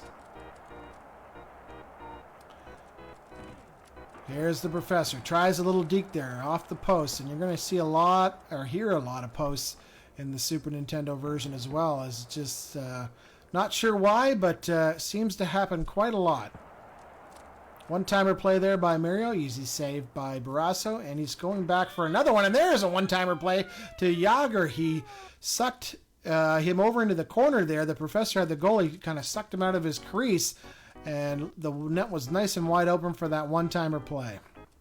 3-1 here in the second period for Skunk Hunt as he takes a 2-goal lead, and perhaps a surprising lead. I don't know if I would have expected this, but he has the lead. He's up by 2, and now the Professor is trying to pull it back within 1. He's got a Mario, and there's a one-timer over to Stevens. Not much that Skunk Hunt could do. That was a bang-bang play, and he had control of his goalie, but it was just too quick. 3-2 now. Skunk Hunt wins the face-off, but loses it. Now the Professor, and he gets knocked out with Samuelson, who is out for the period, and he's not going to change him here, so we'll see if this is going to pay off. There's a face-off to... Oh, what a play there by Jim Peck. Scores to make it 3-3. That quick draw off the face-off, and that is a name I haven't heard in a while, Jim Peck. Coach of South Korea, I believe, in the last Olympics there. So, but he gets one here, and who knows, maybe Jim Peck is going to be the series MVP. Well, right now he's tied it, and that's all the Professor cares about is that the game is tied. So 2 minutes to go here in the second period, 3-3 tie, and he's coming down with Stevens in around behind the net, and there's a potential open net there, but he couldn't find the seam to get it through. Skunk Hunt was kind of roaming around with his goalie. It looked like there was a chance for Professor to take advantage, but wasn't able to. 3-3. Here's Jim Peck again, looking for more. He couldn't quite get in there. This is something new. I would not have expected him to be using Jim Peck in this game. And, there's a post there by Skunk kind of nice save there by Professor. He's just going to hold on here in the second period. 26 seconds to go. Play up to Yager with the Professor. The one-timer coming. No, he went across. A nice save there by Skunk Hunt as this time is going to wind down here. 3-3. And Jim Peck might be the hero of that period with his first goal of the game. And we're going to get an edited line here. And he's putting Jim Peck in the game. Why not? He's got a goal. Let's see if he can get more. He almost had 2 goals, actually. So interesting choice by the Professor for doing that. But we'll see here. See if it pays off for him. There's Murphy to Stevens. Tried a one-timer play. That wasn't able to go. Skunk Hunt tried to center it there to Mario, but he was nowhere to be found. But Mario does get it now. Mario Lemieux loses control. There's a one-timer at the side of the net. Yager couldn't get it to go. Yager again, spinning. And loses it. Now the Professor's turn. Mario scores and makes it 4-3 with 4 minutes to go here in the third period. He was down 3-1, and now he's up 4-3. Skunk Hunt with it, with Stevens. The one-timer. Oh, nice save there by Barrasso to come across. Gets it back with Mario. Loses it, though. The Professor back the other way with oh my gosh, that hit off the defenseman's back there. It looked like it was going to trickle in, but it just kind of floated around, and Barrasso kept it out. Here's the Professor again with Mario. Oh, nice backhander. Couldn't quite get it to go, but a nice little deke there. One-timer there, shot wide of the net. Here's the Professor as he picks it up and gets crunched along the board, and he delivers him. He comes back and delivers his own hit and then gets hit again. Skunk Hunt tried to go with the backhander there, but the Professor had read that, and even if he got it on net, it wasn't going to go in anyways. So here's the Professor scores. Larry Murphy makes it 5-3. 1:51 to go. It is not over, of course. There's 2 goals is not much in this kind of game with 2 minutes left, but you know Skunk Hunt needs to get one, and he needs to get one quick. Here he is with Stevens. Puts it across for Yager. Oh, nice save there by Barrasso as the Professor read that one nicely. Skating around the back of the net for the one-timer. Hit Barrasso, and now Skunk Hunt has a chance. There's a one-timer. Oh, and he tried for the deke, and oh, hit off the post. He really needed that one. He needed that one there. It didn't go for him. But he's got the chance here. We're going to see a one-timer play. There it is. Oh, it was intercepted by Stevens. Didn't quite go through. Now it's dumped in. 30 seconds left. Not much time left. And we have a icing back in Skunk Hunt's zone. 2 goals with 26 seconds left is going to be hard to do. Oh, there's a nice play there by the Professor, but here's a breakaway. Oh, he scores. He psyched him out. I thought it was going to go backhand. He went forehand. He's calling the timeout here, and he's pulling the goalie. Why not? 12 seconds left. Got to go for it because you got nothing to lose at this point. If he loses the face-off, it's over anyways, so why not try and see what happens? And he wins it. He's got Samuelson to Mario. The back, the net was wide open and he couldn't shoot it. He was held up. Oh, that was so close to tying the game. He had him beat, but he was held up at the end, and it ends in a 5-4 win for the Professor here in Game 1 of this series. So, we are headed to Game 2 in Pittsburgh, and the nice thing about this is that they don't have to go anywhere. They're just going to change locker rooms. They're running between locker rooms now and to get changed. So the Professor is now wearing the black uniform, and Skunk Hunt is now using the white uniform, and so they are good to go here. The game is underway in the second game of this series. The Professor with a 1-0 lead. Again, both of these players from Toronto. Not sure if they've ever played prior to that, but Skunk Hunt now, he gets his first goal to take the lead here, 30 seconds in. So, good start for him. Last time the Professor started off the game with a goal, and now he's got the goal. So maybe that's what he needed to kind of get this game going here, and we'll see how he does. Oh, nice play there by Professor. It hit off the post, though. One-timer coming. Nice save, and oh, he got the rebound and popped her in there, tied it up and won. Are we going to see... Oh, they're editing lines. Okay, so who is coming out here? Ron Francis is going in for Stevens. It is 1-1, and nice play there by the Professor. Looked like Skunk Hunt was trying to read a different play, and you know what? The bounce came out, and it was just sort of a fortunate bounce for the Professor, as it's 1-1 now. Skunk Hunt with Francis kind of chugging up the ice there really slowly. Francis with it still, and he gets knocked down. Here comes Murphy, who gets dumped from behind. And you notice he popped up quickly, so if you're not familiar with the Super Nintendo version, there is we call it the Y trick. You press Y button when your player is down and he pops back up right away. What he's actually doing is he's going into a hold position, but it is a sort of a nice little cheating glitch that you can do and keep your player into the game. So Skunk Hunt with Mario and a breakaway, and he couldn't get the backhander to go there. Now it is the Professor with the one-timer play coming. Nope, Skunk Hunt reads that with Samuelson. And here's the other Samuelson for the Professor. One-timer across, Yager hits the post. Here's Francis, really slow in this game. Mario skating around. Is he looking for the one-timer? Weaving, tried to get it over to Yager, didn't get through. 1 minute left here in the first period. Here's the Professor. Oh, and a nice little deke move, but an even better save by Skunk Hunt to keep it 1-1. Time winding down here in the first. We have a 1-1 game, as you can expect, a very tight game. The last one was 5-4, and we're seeing the same thing here. A very close game in this first period here.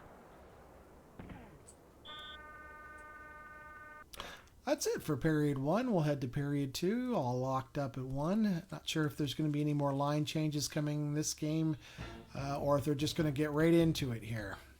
Yeah, they're just going to go with it. Nothing to change with this at this point, so they've made their changes already, and here we go again for period number 2. Dump down the ice. Professor puts it up with Barrasso. Gives it up to Samuelson. Samuelson circling around, and a nice deke there on Barrasso as he just cut right to the net. Not sure there if Skunk Hunt was predicting perhaps the one-timer, but nice play there by the Professor. There's Skunk Hunt. Loses control of it. He gets with Mario. Can he get it? Oh, he had 3. There was 3 of them sitting in front of the net, and he couldn't score on that one. He has it back with Yager. One-timer. Oh, and that one just missed the side of the net. You can see that play develop. Another one-timer. A nice save there by the Professor to keep it to a 2-1 game. Here's Skunk Hunt with Mario. Tried to go forehand. Couldn't get it to go. Skunk Hunt with Yager. Gets crunched along the boards. And again, you see it there. He pops back up quickly. That's that Y button. One-timer there is a nice save by Barrasso. Another one-timer coming. Oh, he had him deked. He had him beaten. And he could not get it home right off the post there. He would have really liked that one to tie this game up at 2. With Yager. Gets dumped. And Mario gets dumped in the center there. And now he has a chance here. There's with Samuelson. Gives it to Mario. And now the other Mario has it. To Yager. Picked up by Skunk Hunt with Barrasso. That was a scary play there. I mean, you're not want to try to clear it with your goalie when there's other players sitting in front of them. They pick it off pretty easy, and then it's in the back of your net. But he survived that one. He's got it with Mario now, looking for a goal, and he in a little bit too deep. Couldn't pull it back in time to make it 2-2. Now the Professor trying to cut across there. Nice play by Skunk Hunt to cut him off. And he is back. And oh, yeah, looked like he had him psyched out, but couldn't get a shot off. We are getting an icing. 17 seconds left in the second period here. And watch for a quick draw up to the top defenseman and a one-timer. There it is, and it was cut off. That is a popular play that happens in Super Nintendo. You typically have one of 2 plays that you're always going to try and do when you're in the offensive zone going downwards. It's a drawback to that top defenseman, and you're either going to take it in right in with your defenseman, or you're going to try for a quick one-timer. And sometimes you can do that one-timer so fast that the player actually doesn't even have a chance to react with his goalie or anything. It can happen that quickly.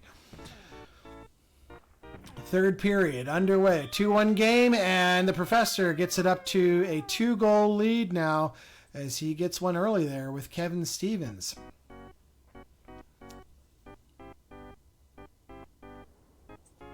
Draw one by Skunk Hunt. He takes it in with the defenseman, loses control, gets it back, and nice. Oh, there's a nice play too, and he gets the one-timer across. He had him sucked out of the net there and left it wide open. Nice one-timer play for Skunk Hunt to pull himself back in within one. 4 minutes to go here, and it was dumped from behind there. He gets control of it again. And Yager, nice little play there to make it 4-2. Thought the one-timer was coming, and you could tell Skunk Hunt was predicting that, but nice play the professor there as he decided to take it in himself and just do the deke.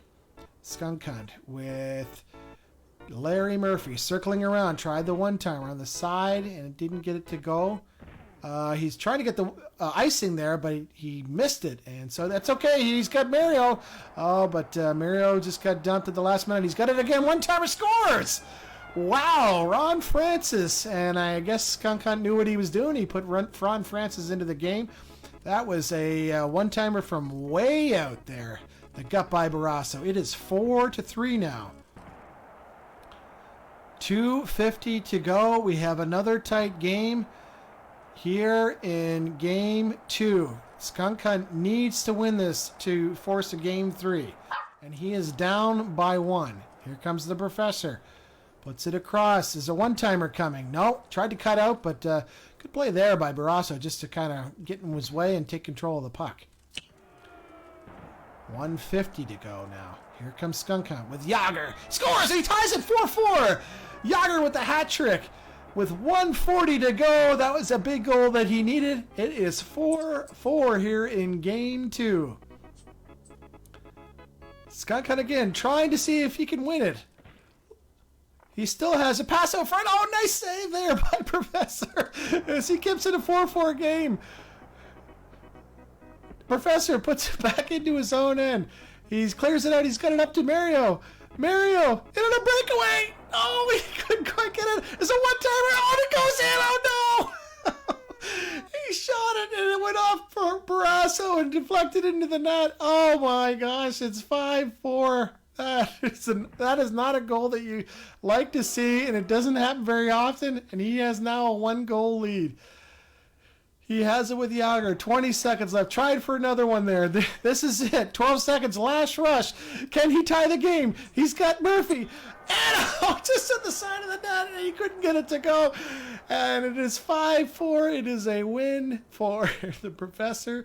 And he moves on to the round of 8, or quarterfinal matchup. What a series that was. 2 great players putting on a show for us. And the professor, like as I said, he'll move on to the next round in this series.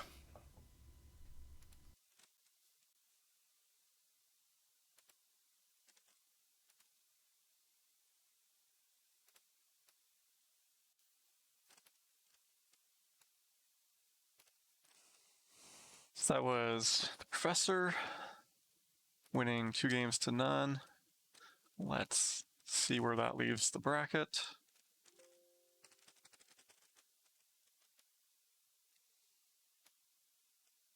Both 5-4. He's going to be playing against Bob Kudelski. Not sure when exactly they're going to be able to play. And just getting word that Halifax is going to join us in maybe 10 minutes, maybe a bit less. And what time is it? It is 9:11. Maybe we'll have Chaos against Labs soon.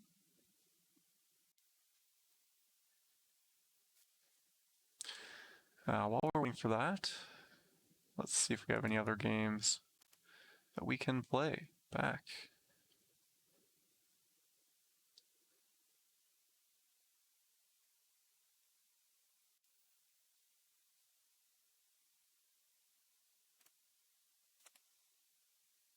All right, here's one. It is Anatar. This is a Super Nintendo round of 16. It's Anatar against King Raph. start with game 1 here.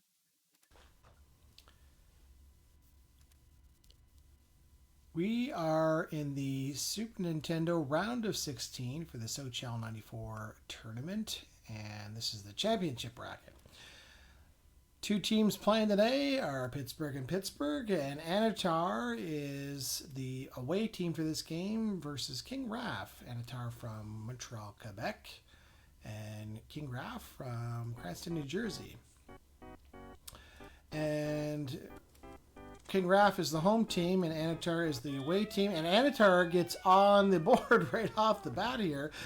Mario Lemieux scoring the first goal of the game just 9 seconds into the game. I played against both of these players in previous tournaments. Anatar has played in all 4 of the King of 94 tournaments, and he has placed as high as second. And so you probably think that he will be the favorite in this series, although Raph has done very well as well. Played in the King of 94 tournament in Vegas in the Super Nintendo side, and I believe finished in top 10 if I'm not mistaken. Both of these players also, Raph knocked me out in that one in Vegas. I do remember that.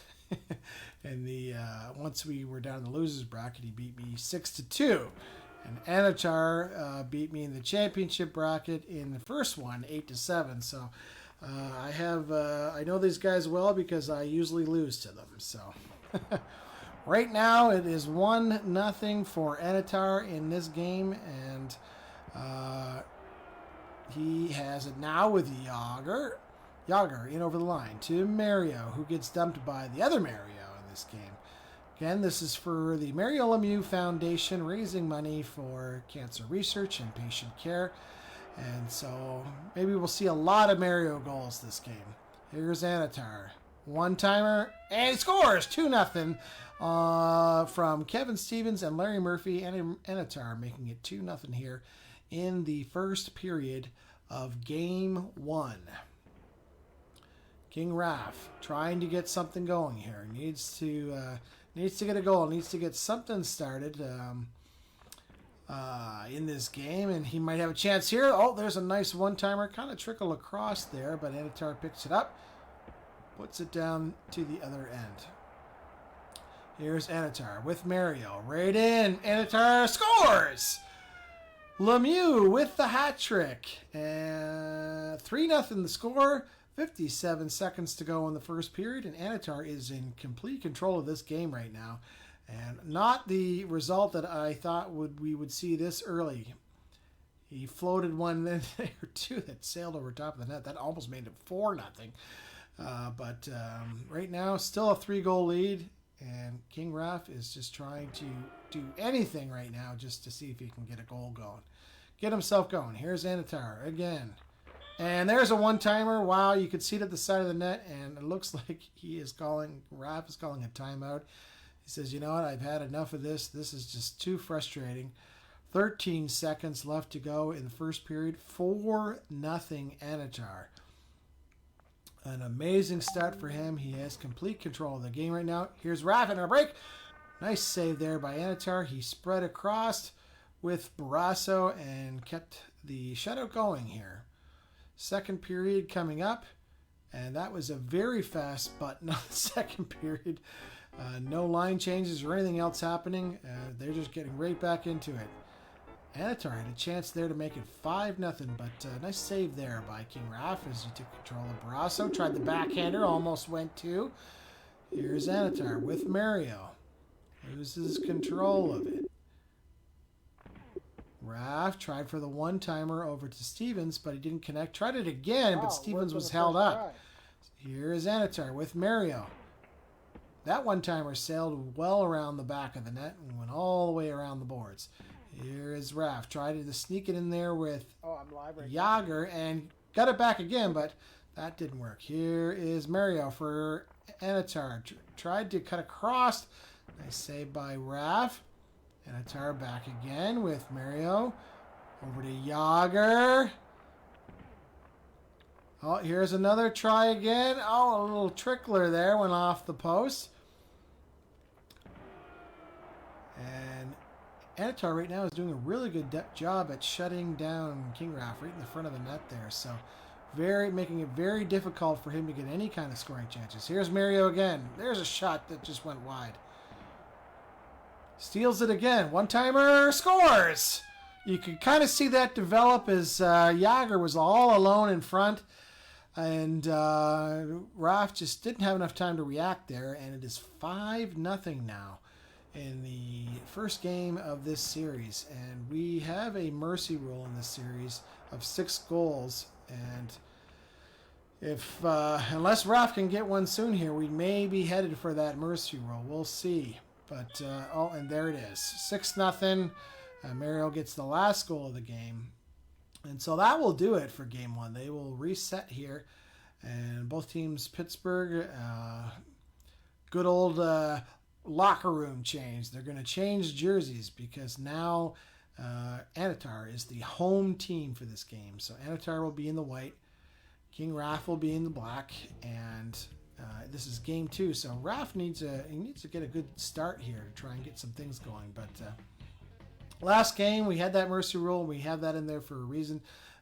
Typically, it is very difficult, almost near impossible to come back down from 6 goals in a 5-minute period game. So we just say the rule, put it in there, move things along quickly so that we don't see any massively lopsided scores.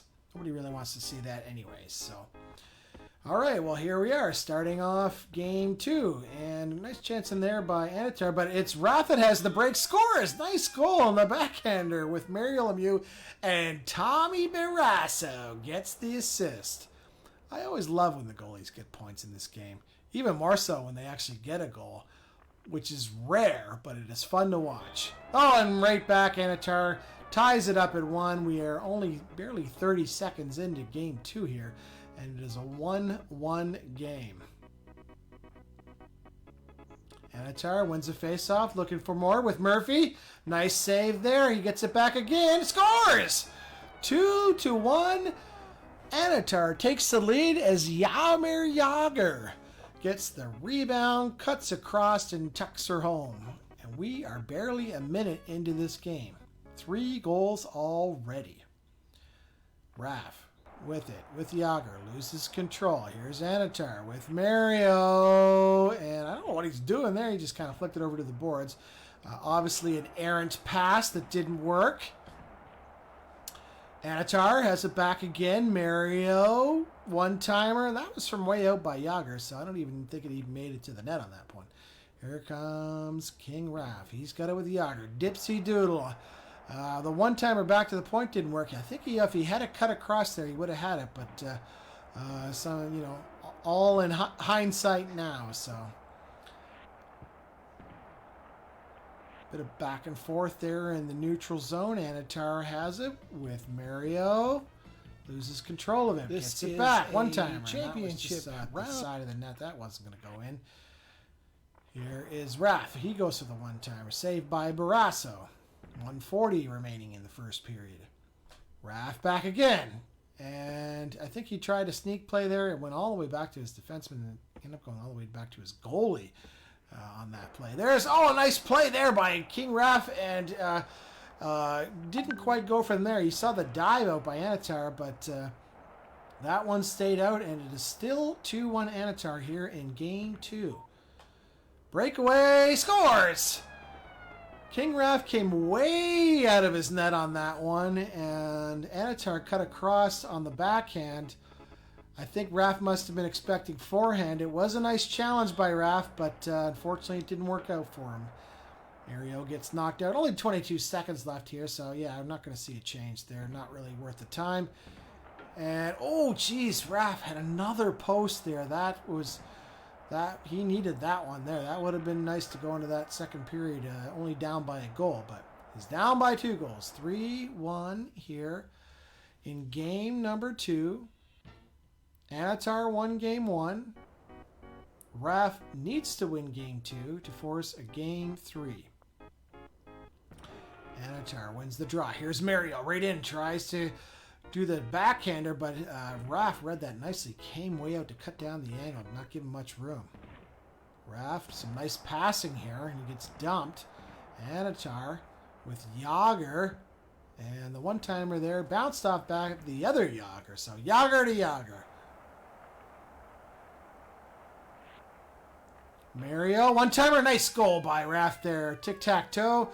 Very nice passing play for the goal, and it is 3-2 now. So some life for Raff in this second game of the series, and let's see if he can work his way. Here's another chance. Oh, nice save there by Anatar to keep it to a 3-2 lead.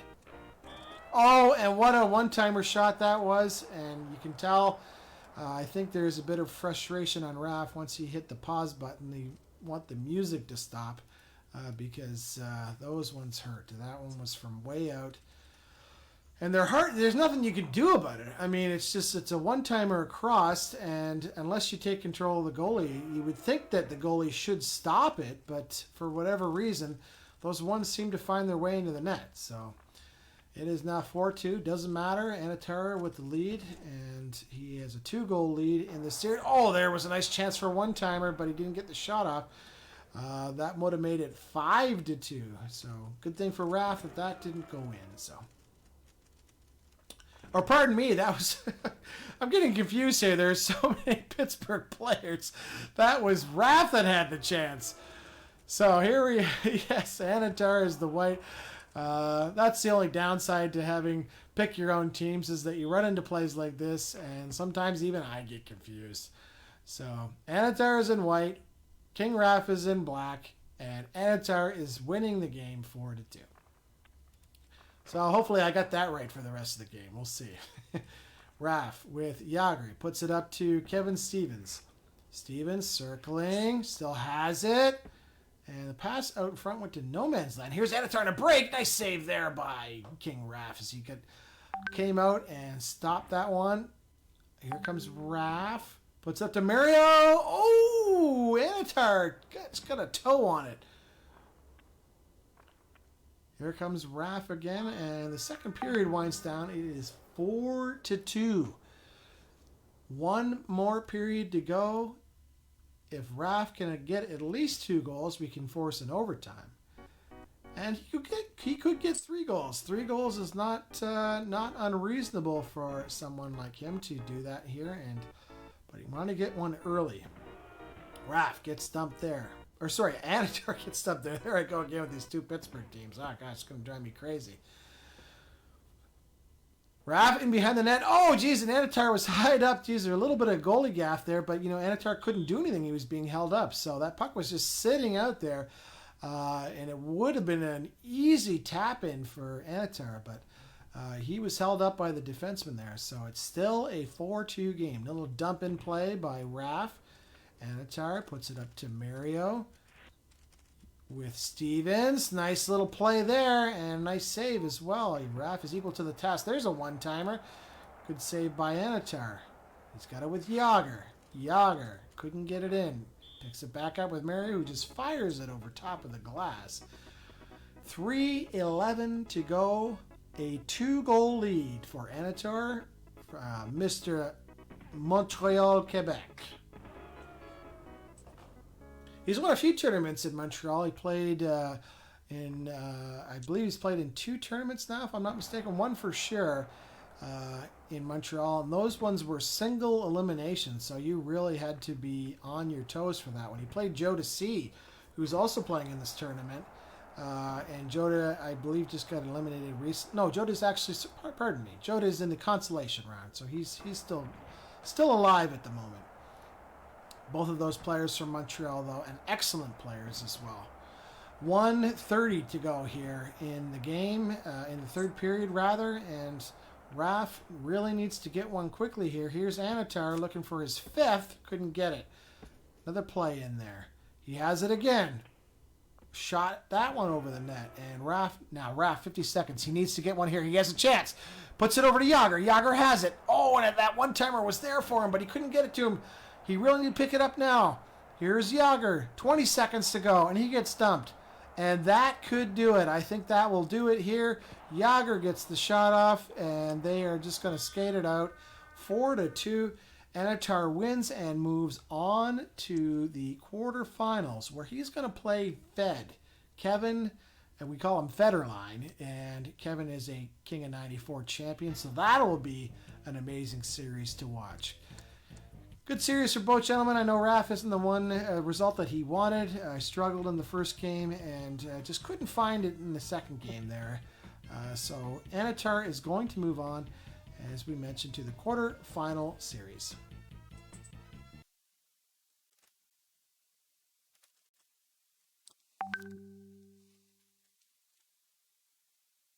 All right. We're going to be playing or watching soon Jesus Plays SoCHEL 94 against Joe H. Let me just fix my background here. I don't know anything about Joe H. No, He's new. he came through, he beat Labs, and before that he beat Tyler Vota, and before that he beat in 2-1 games Hashik 39. As it gets dark outside, you can start to see my blue screen, my budget blue screen. Your sleeping bag taped to the wall. That's where you sleep at night. You just sleep standing up. Kind of like Batman. It's actually a bed frame that's stood up vertically. I just tie my ankles to it, hang down, get some blood in the brain. Problem is, I tend to my eyes disappear. Okay. Raph messages, says, "Put me out of my misery," as he just got beaten on the stream by Anatar. But Anatar is like one of the favorites in this, so can't be too disappointed. I was just trying to think who he's playing next round. I think it's Federline, if I'm not mistaken. Yeah, I'm pretty sure. Yes. Let's go back to here. That Super Nintendo side of the bracket is basically... It's crazy.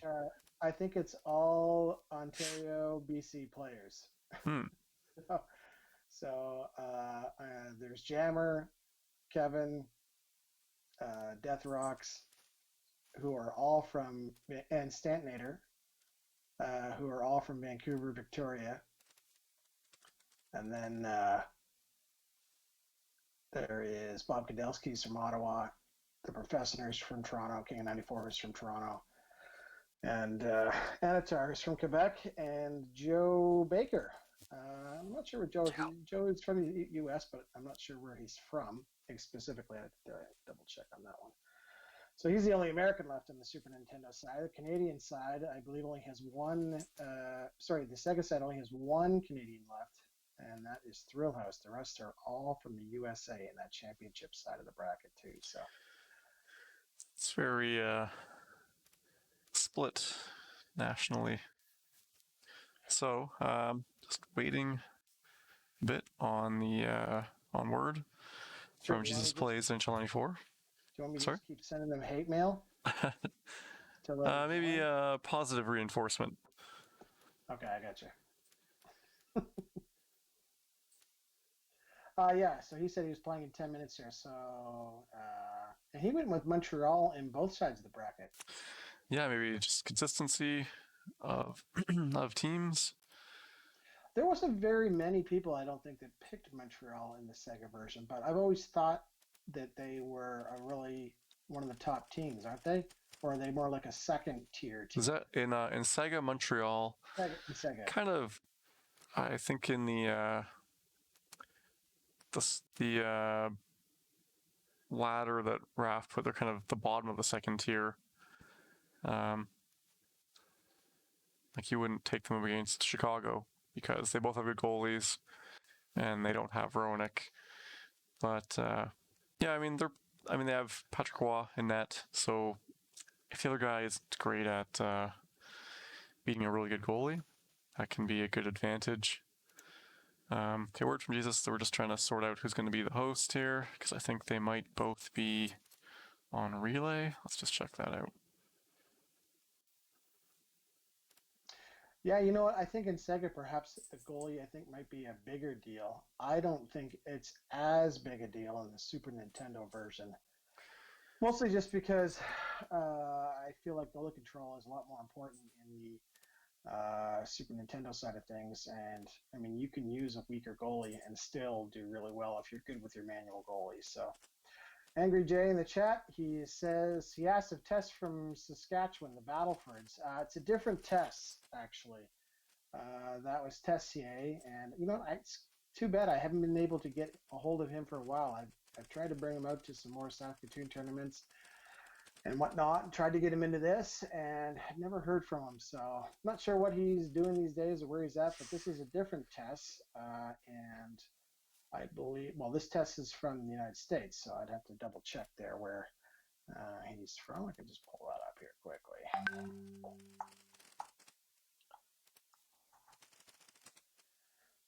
Yay! There you go. So we'll call him a hometown boy, considering that most of the people in this tournament are from Pennsylvania, obviously. The Mario Lemieux Foundation, when they shared it out, had a lot of Pittsburgh fans sign up, even on the Sega side. So Angry J also says Montreal is on the border of Tier 1, Tier 2, not as explosive as Chicago, but much deeper. So obviously he's referring to the with a one-line deal in this game. You have a lot more choices with Montreal on that one line. You lose a guy on forward, maybe you lose two guys. You still got a pretty solid lineup up front. Yeah, I saw Chicago is probably a different story. So I saw the replay of the 1988 All-Star game, and actually their whole forward line was on the All-Star team. There was Muller, I think Bellows, and Savard. I'm not even sure if any of them were actually playing for Montreal at the time, but they managed to accumulate all these kind of like all-star players, not really big stars. Just they made a pretty deep team for '93 to win that cup. Do you remember the All-Star year? It was in the '80s, and I think the Oilers had 9 players on the Campbell Conference. Oh, they must have changed the rules after that. No, I don't know. Eight or nine players. It was insane. Yeah, exactly. Because nowadays, well, I still think they've always had one player per team. At least, yeah. Then. But I'm trying to think who the players were. There was Gretzky, Curry, Messier, Coffey, Lowe, Fogelin. Both goalies made it, Fuhr and Moog. And I thought maybe it was 8. There might have been one. Is Anderson still there? And Anderson, that's what it was. Pretty sure that was those 9, which is probably is an insane amount when you think about it for one team. I mean, obviously you would never get that today. There's just no. There's so many more teams. Yeah. Yeah, so many more teams, and also, you know what? Some days I kind of wish that the NHL went more the NBA route, where you just pick the best players, and then you know what, you fill in the rookie rosters, perhaps with some players from teams that didn't represent the All-Star game, so that you kind of get that full scope of it. Because a lot of times there's always 1 or 2 guys in the All-Star game that have no business being there, but it's just that they're the best player on a crummy team. So I remember Brad Marsh was the All-Star player for the Senators in their first year. Yeah. And they put him in the accuracy shooting competition. And I remember he just put every puck right in the middle of the net. He didn't even try for the targets. He just didn't want to miss the net. So. Angry Dre says Muller in New Jersey, Bellows in Minnesota, Savard in Chicago. A bit of foreshadowing, isn't it? So, and Sidorka Slaughter was in there too. I think he gave up several goals. Yeah. The 1988 Olympic All-Star game, that was the one where Mario Lemieux scored 3 goals and 3 assists, and they won, I think, 6-5. Oh, he had 6 points. He must have won the MVP that game, now, obviously. Yeah. He got I think they were talking about he's going to get the Ford truck. Yeah. So I have. Did I? North America versus the world, and the world was, it never seemed fair to me because the North Americans represented about 70% of the league at that time. Yeah. Whereas the Europeans represented, whatever, the difference, 30% or whatever the two.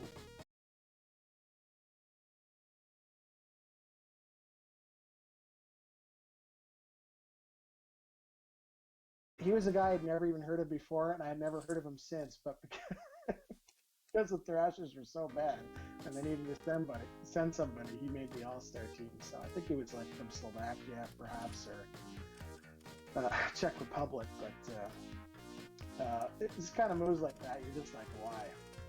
Now, having said that, when they got John Scott in the All-Star game, and he won the MVP, that was. I guess that goes against everything I was kind of thinking about, because that was actually fun to watch, even though he didn't deserve to be there, but he got voted in, so. Just communicating with the players here. Try to get this game going. AJ, that's a good game, Sidorka Slaughter. I haven't heard that one yet. I call him the Polish Prince, because he's a game changer when you put him in there. So To the advantage of the other team. Ottawa's the only team that, other than Boston, I think, that has goalies that are higher. Their backup is a higher rated player. I'm pretty sure Berthiaume, and I'm sure a little bit is higher rated than Sidorkowicz, and the same thing with John Blue.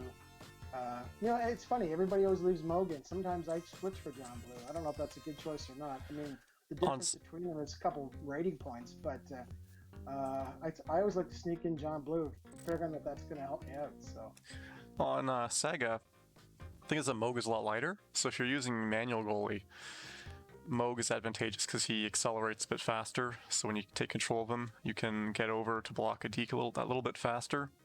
Yeah, that's interesting that you say that, because I always thought that you wanted slower movement so that you don't move over too far. I think in Sega, it's the river. Well, for Super Nintendo, that would make sense, because Super Nintendo is, they move so fast. Yeah, so we've got. Do it as a brick, and I laugh, because it is kind of true. They don't have any skating mode. They kind of hover. Yeah. So we got Jesus here. He's got LeBeau at center. Some patience there. Comes back the way the shot, I think, hit the defenseman. Came back to him. Let's get instant replay. Instant replay is kind of. I missed it. I'm sorry. Instant replay today is pretty laggy, so I've got to do it quickly so it doesn't cover the actual game like it was doing right now after the whistle. Oh, nice setup there. LeBeau just standing there in the slot. Yeah. Canadians home team. Yeah, LeBeau has a good, pretty good shot. Not the hardest shot. I think it's 64 in terms of power, or 63, but 90 accuracy. And just his AI, he just always seems to be in a pretty good place, or the puck bounces nicely for him for some reason.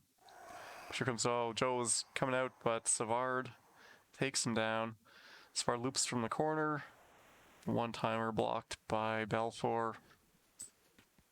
Roenick circling. Coming to the zone, 3 Canadians back. They just surround him, knock the puck off his stick. No one wants that puck. LeBeau gets it. If anyone's going to get a free puck, it's probably going to be LeBeau. And here they come. Smith knocked down. Not the guy you really want to carry the puck with. He's a bit of an easy target in terms of checking. Jesus intercepts that with Daigneault, I think. Savard bounces off the check, shoots it into the glove, takes another shot, saved again by Belfour. And big shot by Roenick, but he didn't have the angle for it. Almost a one-timer goal by Ruutu. Good pass, good awareness to see that guy. You can see why Joe has made it all the way to the round of 16. We're not familiar with Joe, at least I'm not.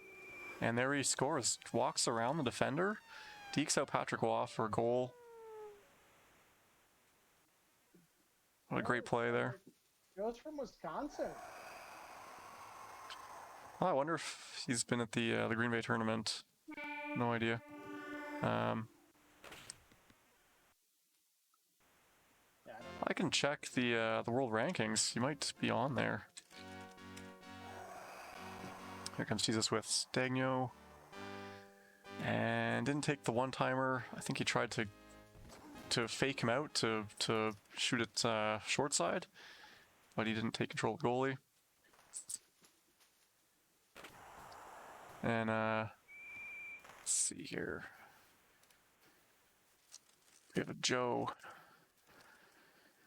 Labor. Nope, I don't think he's oh, it's a Sega. I'm looking at the wrong one.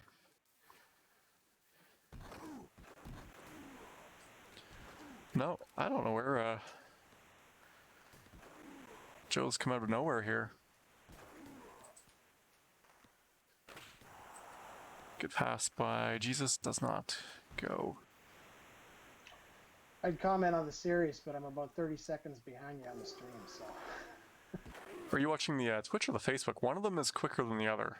I'm watching on the Twitch, so there's 3:10 left. Okay, I think the Facebook might be quicker, but Facebook's not as good of a experience I find for watching. I got that one at 3:20, so no. Okay. That's it with my feed, I don't know. And he walks out, he misses, Savard misses. Oh, thanks, Troy. Let's see, Savard into the corner, can't get past. So due to RetroArch, it can't, if you're using the, I think the 64-bit, I don't know, the particular version of RetroArch we're using can't play Sega between Mac and Windows. So Halifax is watching via he's watching the stream actually, so he's a little bit behind. That is 3-1 for Jesus Plays NHL 94. My eyes are disappearing because of the blue screen. I gotta find the right lighting.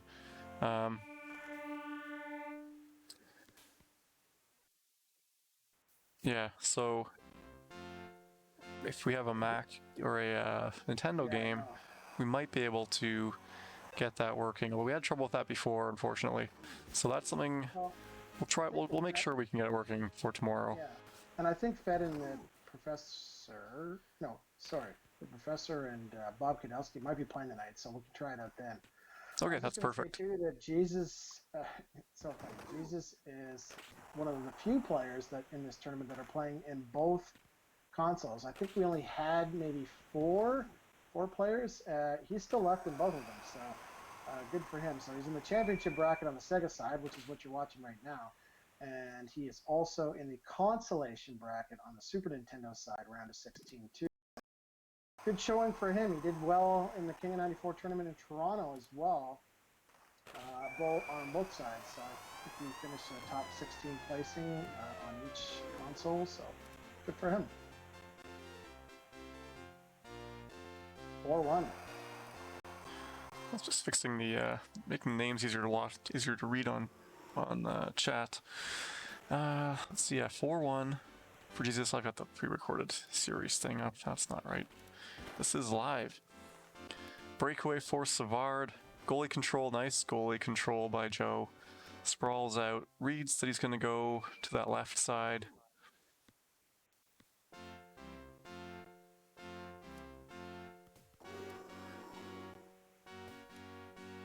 I'm going to turn up the game volume. Sometimes I turn down or up. Stop it again. So we got 4-1, Jesus leading with Montreal, and I think he mentioned he's using Montreal in both brackets. That's right. Yeah, you used Montreal for both systems. Montreal's a decent team in Super Nintendo. Probably I'd rank. I can't remember where they were ranked, but around that eighth place, 9th place, something like that. So Troy says, yeah, Halifax was quiet. That's because I had the game volume low. It's just my system volume. So his volume was quiet because I had the game a bit quieter earlier. So that was my mistake. Hopefully everyone can hear Halifax now.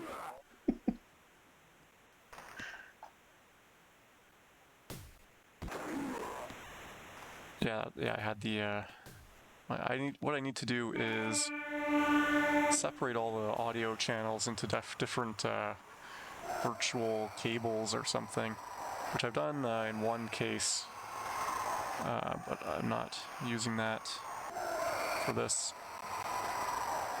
So that is the first game. Jesus goes up 1-0. Checking out the game stats, 5 shots for Roenick, but only 1 went in.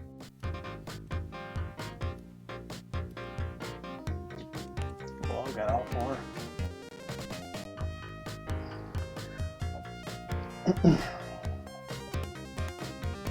you ever make changes to your roster when you lose a game, Smoz? I think I would try to change it before I lost, if that makes sense. Yeah.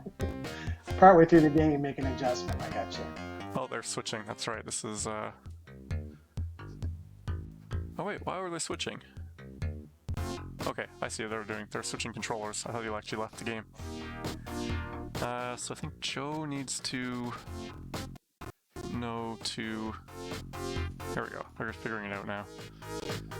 I agree with you. I'm the same way. I don't make a change to my roster, and if I do it, I usually do it within the first game, depending on what the other guy does and how he plays, who he puts in center, depending on weight, and yeah. Sometimes I'll try and match it up a little bit, but not a whole lot. Mostly because I feel like I'm pretty used to a certain lineup for every team that I use, and so then I have to make sure that that's always the same when I'm doing it. So I don't try to mix it up too much, but the odd time I will. Okay, they've sorted out switching players. One thing I've never noticed come into effect is we do have a rule about, I think the home team has last change. I've never seen that. Oh, what's going on? They're in the playoffs. I've never seen that come into effect. I think they took so long switching around that the game started this, but they should be able to exit the game by pressing at start once the game starts. Now we're going to see an old Avs division battle. They're going to figure this out. I'm going to hit enter. Does that work? It does not work. I don't know about you, but I actually miss those playoffs. This isn't a demo. Every year when it seemed like there was a string in the playoffs there that it was always Boston versus Buffalo or Boston versus Hartford, and then Montreal would play Buffalo or Montreal would play Hartford in the first round. They've tried to do this now, but a lot of people don't like it because they think it's a bit unfair. But it's not the same. Entertaining. Because it's not the same because they have the wild card, and so that always will change. You know, if there's 5 teams, the one team carries over. That always changes it. And sometimes the 2 wild cards end up flipping back and forth too, depending on how they finish. But I don't know. I used to like it back then, watching it, and I was always rooting for Hartford. I was always rooting for Buffalo to pull off an upset to try and move on. So it happened. I think there was one time I remember. That was that time that Brad May scored the winner. I think that was a sweep, actually, if I'm not mistaken, where they beat Boston in the first round, and then they lost to Montreal in the second round. So I'm just telling the players that Raf's going to restart the game. Okay. I'll tell them to rejoin now.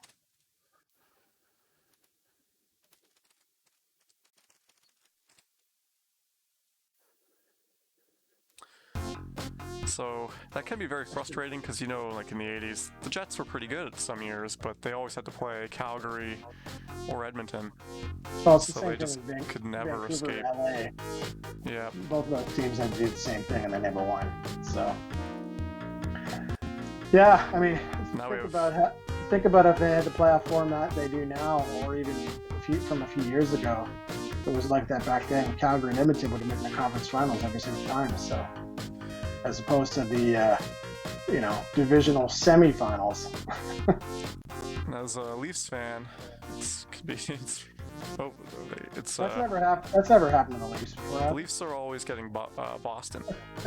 So yeah. maybe it never happens. I've completely wiped this from my memory. That is your. Who is Boston? Sure. So the winner of this game, or this series, is going to play King Raph in the quarterfinals. Oh. The what is that? Let's see, the round of 8. Not the draw you want, but you got to face the big dog sometime. And the winner of that goes on to play against SoH, who beat Kars. I think that's a bit of an upset. Yeah, that's good for SoH. He won the the Duke of 94 in October. And if you're not familiar with that format, it's the Duke of 94 is the same thing like the King of 94, or the same tournament, same weekend, but a couple of rules were different where you just picked whatever team you wanted, much like this tournament here, and you weren't allowed to use manual goalie. So everything was auto goalie, which in some ways is actually probably an equalizer for a lot of people. There are people that are really good at this game, but they just are not very good with manual goalie, and that is a difference maker, in my opinion, 90% of the time. If you can't use your goalie, you're just going to get blown out of the water. So this one kind of equalized it a bit. And he won that tournament. Probably should have played in the King of 94 tournament because of how good he is, but he won that one, so good for him. And now he's in the semifinals in this tournament, which is awesome too. So.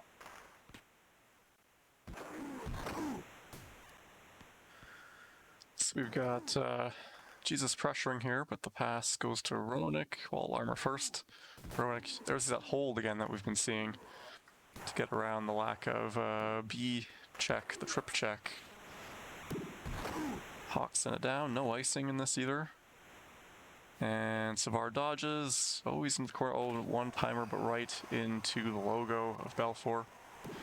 Larmer goes through his skates, and that's an icing, so we do have icings in this. I thought we might not. That trip check that you were talking about, is the idea to be facing directly towards the guy, or do you want him kind of skating by you and then doing it? So, actually, I used to joke that it's not actually a trip.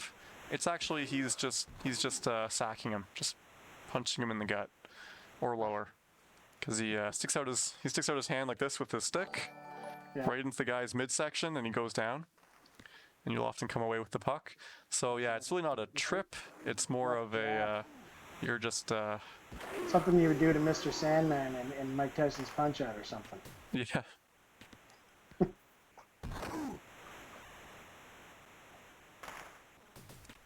And so Joe. So it's almost the end of the first period. Still no goals. Jesus gets through, and no shot saved by Belfour. Joe loses it. Here comes LeBeau, not quite on the breakaway, tries to find Savard. It's intercepted. And Joe, 3 seconds left. Can't find anyone with the one-timer. Got a visitor over here. Little old dog. Let's see who can. I don't think he wants to be lifted up. And here comes Jesus. Trying to find a one-timer. Didn't go.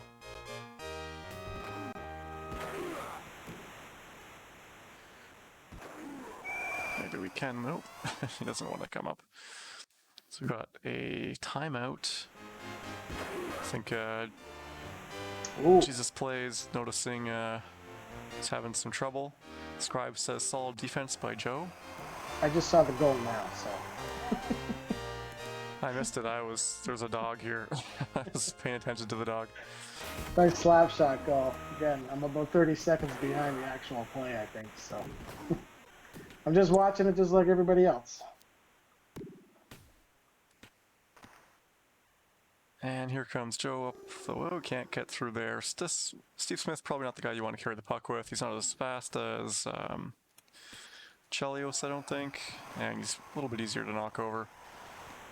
Jesus reloading here in his zone. Dodges one player. Bounces off Ronik. Raph says, yeah, so Halifax is on a Mac, and because we're using 32-bit, I guess, he can't connect. Big hit there by LeBeau. Knocks over, or knocks out. Who is it? Larmer, there's not a lot of depth left. He'll be back next period, at least.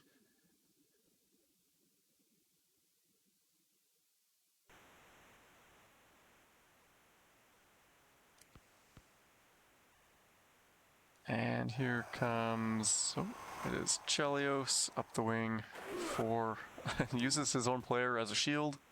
Still has it, but the shot just goes into the side of Wa.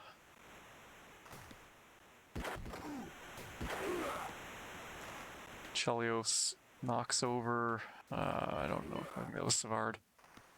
LeBeau, lots of passing here, but Jesus, he's known for his good passing, his give and go plays, give and go one-timers. Haven't really been seeing those. Joe playing good defense here. He's waiting, looking for, nope, can't get around Belfour or get the one-timer. LeBeau avoiding, not just bouncing off that check, but runs out of time. Angry J says tough matchup for Goulet. Oh, we should have Rutu back and Larmer, but it's not going to be on until the next whistle. Savard does a flip, does a barrel roll. Ronick shot from far, that's not going to go in, that's not going to beat Patrick Waugh. Passes it all the way to the zone. Steve Smith. Chelios coming back into the corner, looking for the one-timer, no one really there. Manages to hit Donfus, he comes in, looking for, almost got the nice give and go one-timer that Jesus is famous for. Doesn't work though. And back the other way, they're just going end to end right now. Third period, Joe leading by 1. Big elbow save by Patrick Waugh. That probably would have gone in on a lesser goalie.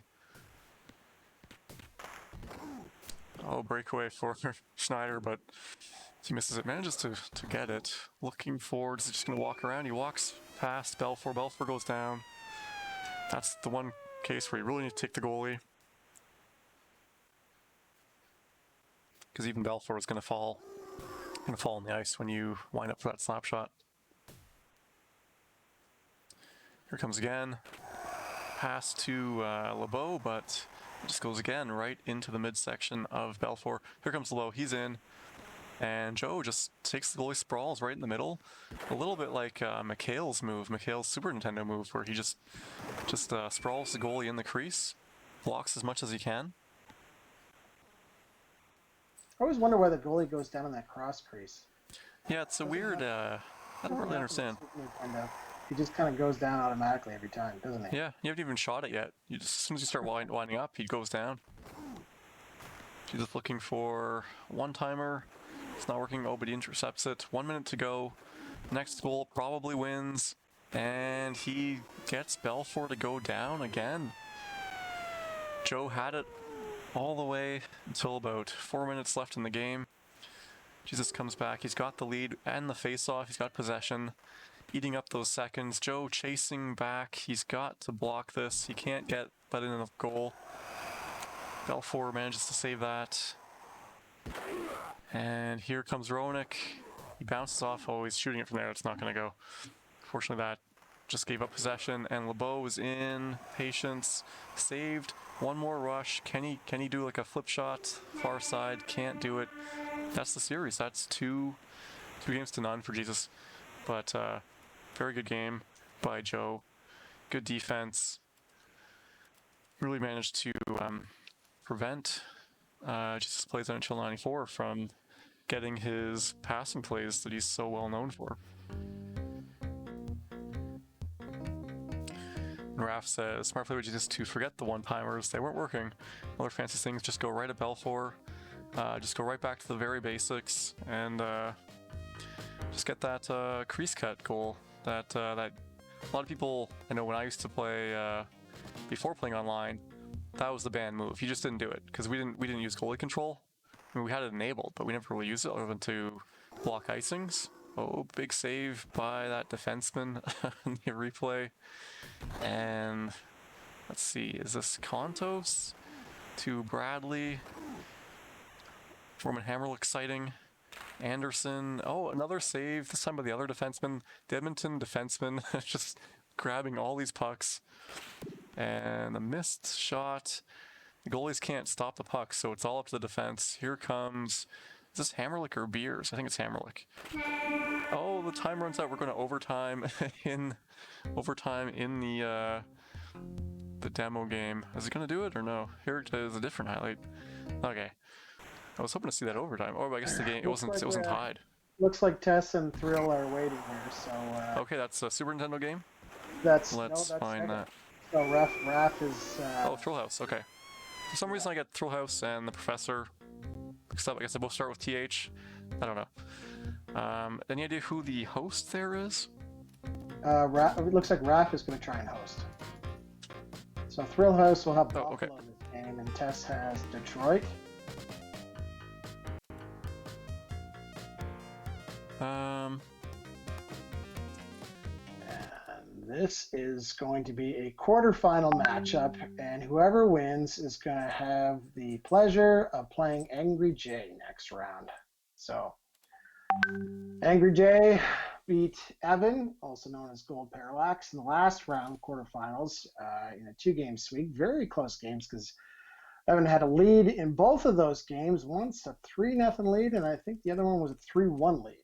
And so AJ obviously managed to come back, win both those games.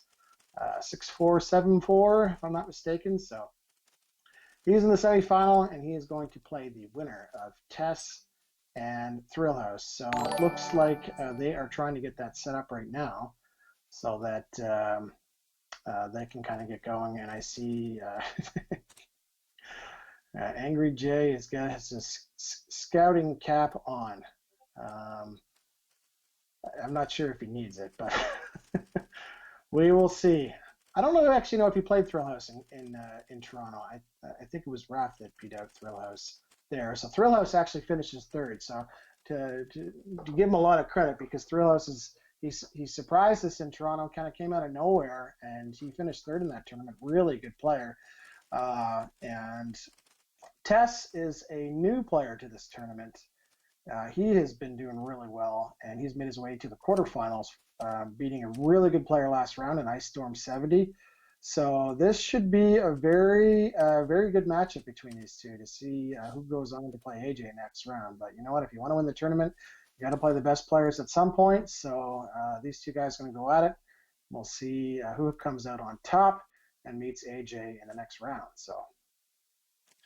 And AJ is telling me he did play Thrill House in the winners finals, so thank you, AJ. I couldn't remember that. I knew that he played Raph in the losers bracket final to move on, and I didn't realize that's who he'd faced prior. But I guess that makes sense now, because I remember that Smaz, the guy on the screen right now, had beat King Raph in the King of '94 in a 2-game sweep, I think.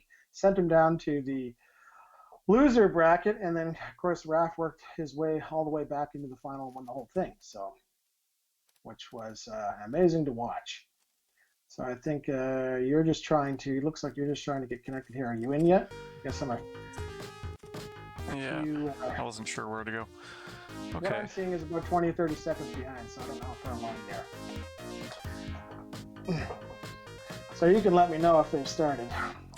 I think one person's in the game right now, and we're just waiting on the other person. Looks like we have some Test fans out there. A couple guys waiting for Test, which is awesome. He's got his crew in the crowd, or at least online, cheering for him. So after this game... I'm not sure if Thrill House has anybody. Team Test. So, Tom Cab's sighting. When you said this was live on stream, I thought you meant live in the flesh. Tom Cabs, you just missed it. He won. Oh, yes, that's right. He won his series. So, let's see. I thought I saw 2 people join this game. And Jesus Plays NHL 94 also has his Super Nintendo opponent, Mr. Pow, lined up to play after this. Okay. So we could try to get into their game. Yeah, we'll try once. I don't want it to drag on too long, so if we can get it to work, then perfect. And if not, then we'll just leave them host, and you can join. Sound good? Yeah, or we can try to host on rafts. Is rafts still available?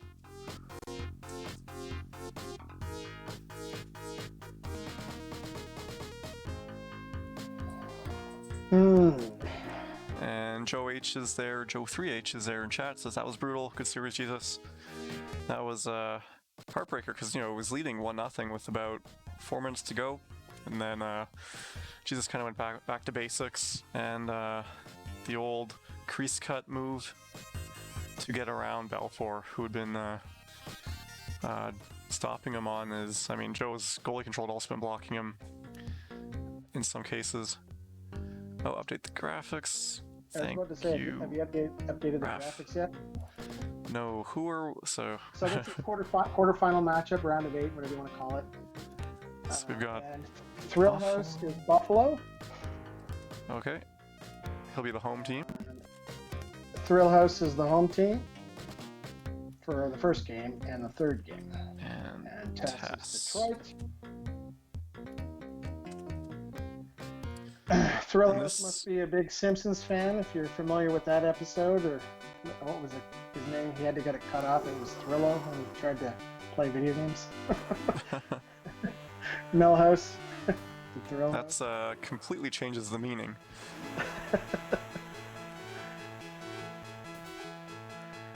Waffle Waffle says the suspense, and Joe H, that was a fun tournament. Thank you all. I'll continue to watch. Yeah, thanks. And we'll be doing the I guess the finals, like whatever games are left tomorrow. Sega between 2 and 6, Super Nintendo 6 to 10. Here comes Thrill House. Thrill House, when I played him, he beat me. I don't know if he beat me like 3 games out of 3 or 3 out of 4, but his deeks are just really powerful. Like I've never seen someone just so consistent at deeks. Tess, nice one-timer attempt there. Here is Thrill House. And actually, Thrill House, he played all his matchups for Toronto. Scores there with just the plain old shot with McGillney. He picked Montreal-Toronto for a lot of his matchups. And he's very good at both teams. So I'm a little bit surprised to see that he's not playing with probably Montreal. He's playing with Buffalo. I think it has to do more with if he picked Toronto and Montreal in that tournament, because he's picking the matchup, that he's given himself an advantage knowing those two teams and hoping that maybe one of those guys doesn't know one or both of those teams because they're not, I think that's right, yeah. Or maybe he's enticing them to pick Montreal if he's really good with Toronto. Oh, we got another goal this time. Tess getting back. Oh, he's leading. I've been watching chat, not paying too much attention to the game. Lamb Malicious says the toe drag button only exists for Tess. Nice little spinorama by Tess here, coming back. Patience with Cicerelli. Tries to find Fedorov. Oh, nice little backhand by Thrill House. That is tied up 2-2. I just checked Twitter. Team Tess is trending #1 right now, so this is pretty awesome. Nice.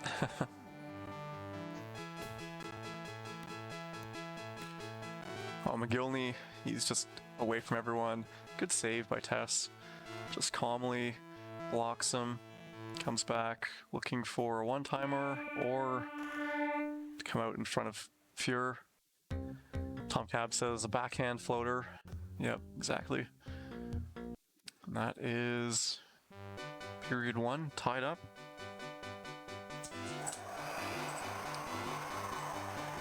And I can let you know that there was a series that had just been completed here in the consolation bracket. Corbett KB beat Jeevers 9-3 and 8-4, so some convincing wins there. He'll move on to the round of 8 in that series. But scoring, 6 total goals on Corbett, it's not easy to do. So even though, Corbett's one of the top players, so that's still a good showing by Jeevers. I think people who took Jeevers out were also quite good. And throw house ins. There's one of his deeks. Very good at those. That is 4-2 for Thrill House with Buffalo. Round of 8 series.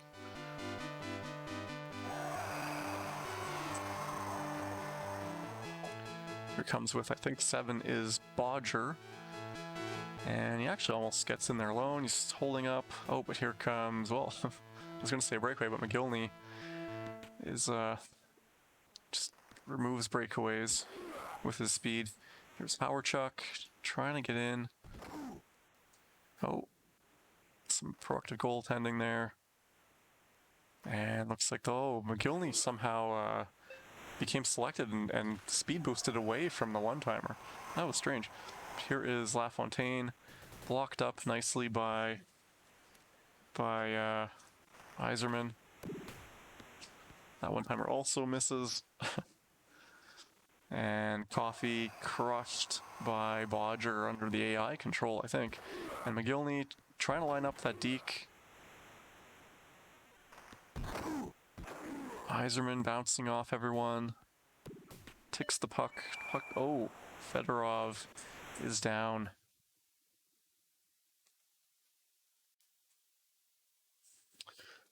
Fedorov dead than alive.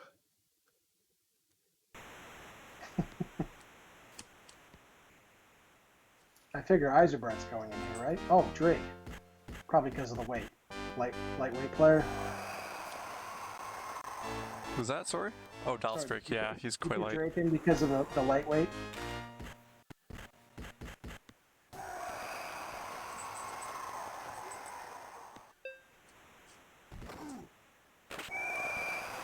Thrill House 5-2. Yes, not the most exciting commentary.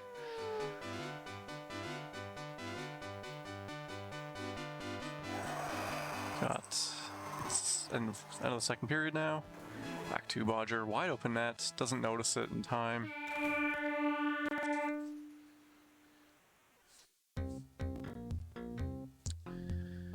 Going down to edit lines, let's see, Drake back out for Fedorov.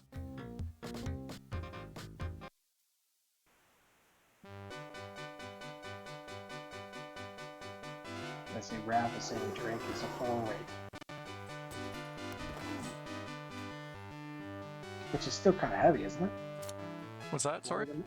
Oh, Drake, no, 4 is one of the lightest. So the lightest is a 3, which translates to, I think, 164. Angry J can correct me if I've got those mixed up. And so Roenick and Drake both have a 4 weight modifier, which gives them a weight of 172. So it's the second lowest.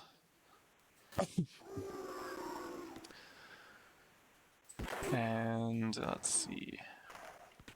Schmelik to Howard Chuck. And the deke there by Thrillhouse 6-3. 3:40 to go. Schmelik with 3 assists.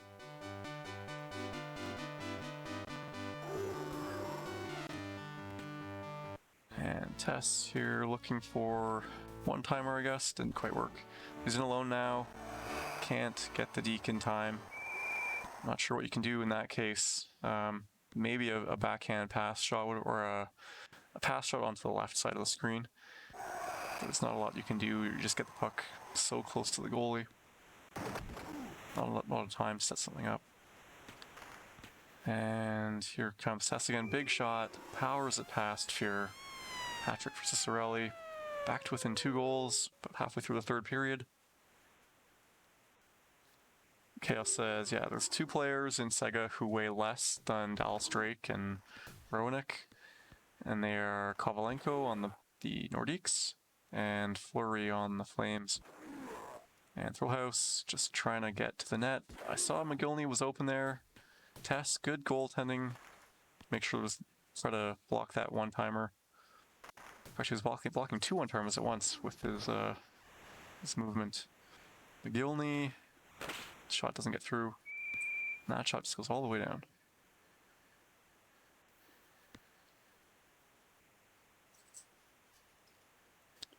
It's a minute and a half left. And Thrillhouse Oh, good save by Tess. He knew he was going to go for that far side floater. Got the goalie, blocked that area. I noticed Thrillhouse went outside of the zone. I don't know if that is on purpose to try to confuse the defenders, confuse their AI, and open something up.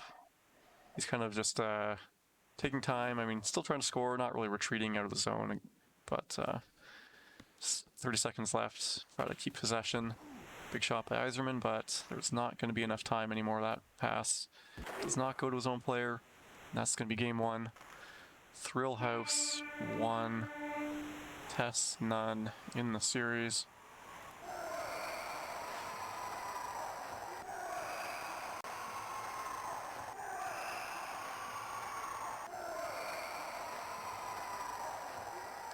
King Raff says, don't take your center to the corner to look for the one-timer, because your winger is not going to be in a good position for that. And I guess they will exit the game and swap controllers. Team Tess still representing. Good close game. Team Tess is still trending on Twitter, #1. And Tess is going to be the home team this time. So Detroit's not really the most strongest home team. They tend to nullify home ice advantage. So probably this game might look a lot the same in terms of AI and those little subtle attributes that the home ice advantage affects. I thought that Detroit in this game has a better away advantage, don't they? Yeah, the way I think it works is that away, it's more of a nullifying effect. So if the other team has a strong home advantage, you're kind of cutting into that instead. I think that's how it worked. I have to revisit that. When I looked at it in the code, at one point I knew how it worked, and then I made some notes, and I came back to those notes years later, and I have no idea what they mean.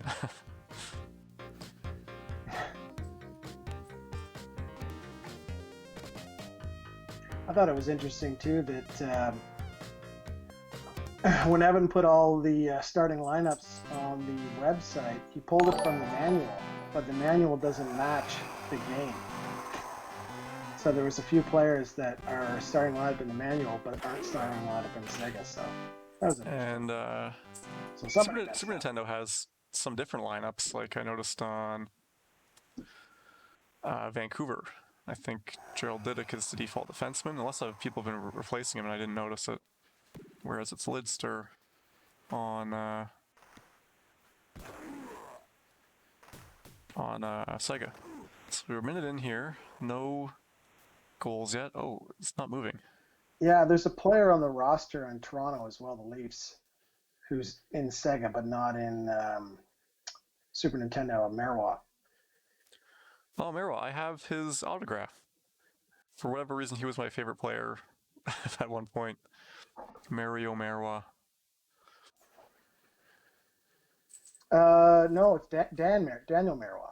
Oh, okay. Daniel Merwa. I don't even remember him. I guess Sega doesn't remember him either. I don't think he played that long. He may have only played a few games that year.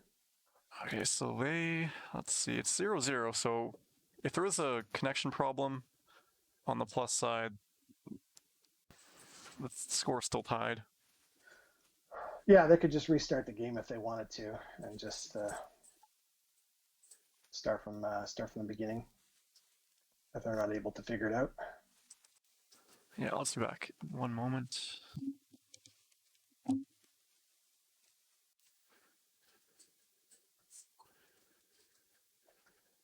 I'll just send a quick message here to Raph.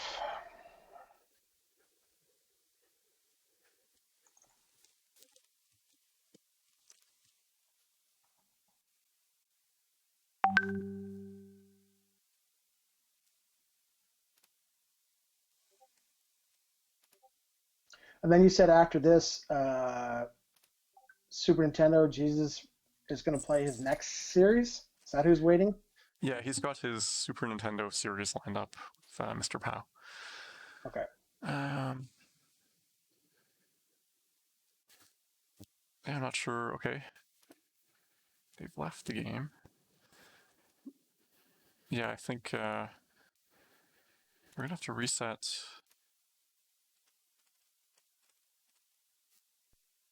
Yeah, refs reset it.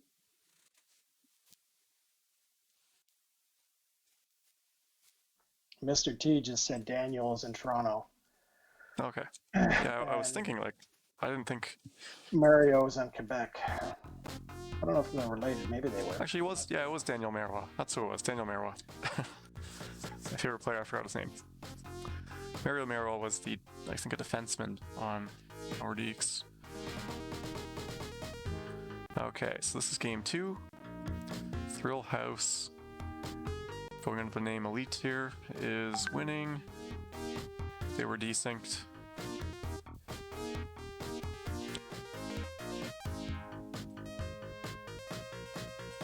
Well, that's good. Looks like they got it sorted out. Yeah, they were desynced. Okay, I got you.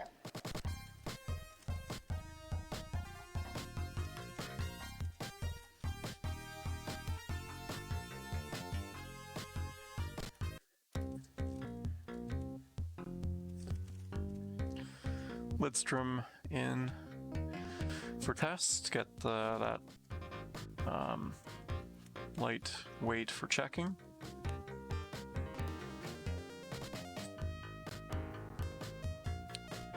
Svoboda. Oh, it's not Bodger, it's Svoboda. Bodger's 8.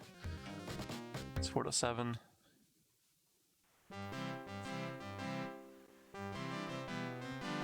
Chaos says if Jesus Plays Nintendo 94 is playing Super Nintendo first, that gives Raph the advantage because he's going to be his timing will be a little bit off based on playing the different version of the game. And some good patience by Thrillhouse and just powers it past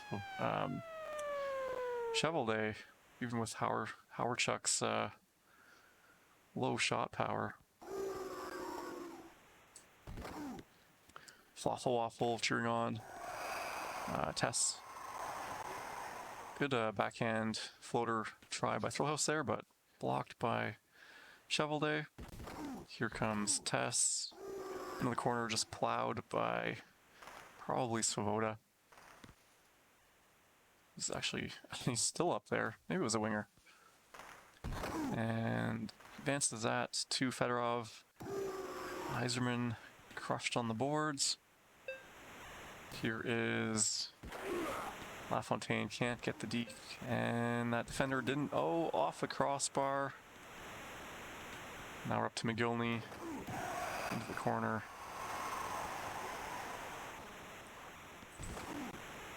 Chaos says Howardchuk probably a 3 out of 6 shot power, 1 accuracy. I think that translates to 63 and 34-ish.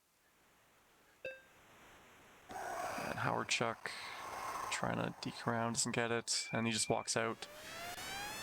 Shovels it in on the backhand, 2-0 for Thrill House.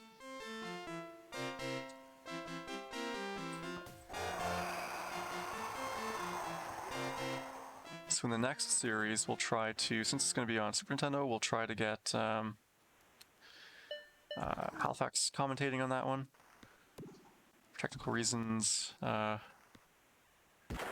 can't do Sega games. Here comes Stillhouse Breakaway. Howardchuk all over it. It just walks around. There's that 1 accuracy, 1 out of 6 accuracy over the net from point blank. Gilney in, and that's the deke Thrill House is so good at. Angry J says, pitching wedge. There's a song by a French band called, I don't know if the song is called Dale Howardchuk. I think the band themselves is called the Dale Howardchucks. So you can What? You can Google that, find the Dale Howardchuk Did you song. say a French band? Yeah, probably from Quebec.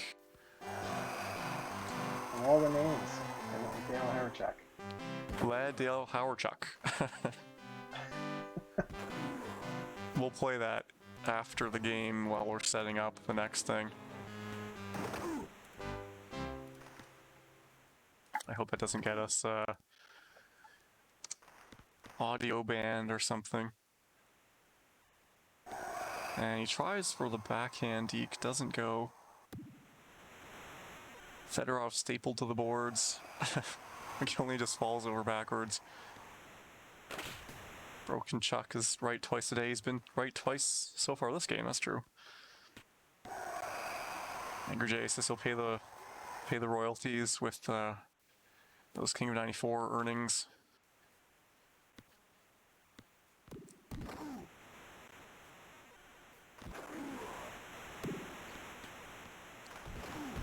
Here comes Test breakaway. Oh, not quite a breakaway. And oh, he doesn't quite get around Fuhrer.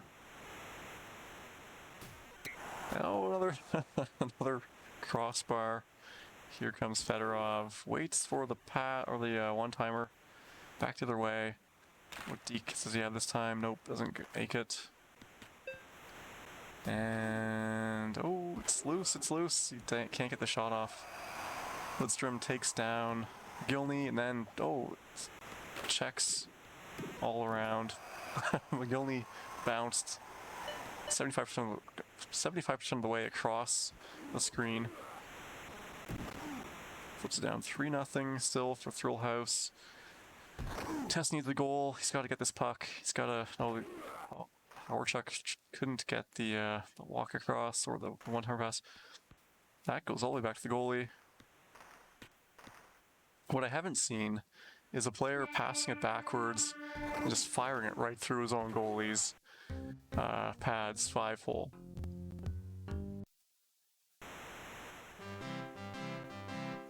Against Thrill House, I actually scored against myself by doing a pass that missed when I had a pending power play. Went off the boards and into my own empty net, and I lost that game by 1 goal. So if that didn't have happened, we could have gone to overtime. Another puck over the net. Oh, jeez. I think I'd already lost the previous game, so...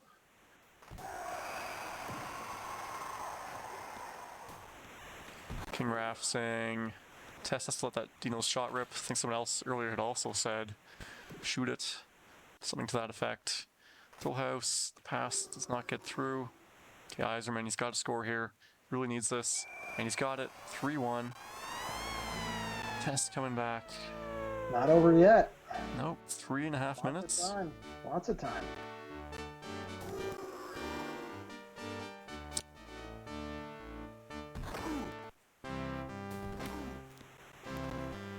He's got it again this time. So he's got Cicerelli on that wing, but he's really not taking advantage of the big shot. And Hawerchuk again, knocked off his stick. Fedorov trying to break free here. Loses it momentarily, gets it back. And that shot was not lined up properly, wasn't going to go in. Unless it bounced off the player, but it did not. Here comes McGillney, Hawerchuk looking forward, can't get that one-timer pass through. Some goaltending by Tess to make sure one-timer's covered. 1.5 to go. He's got to get this up quickly to Cicerelli.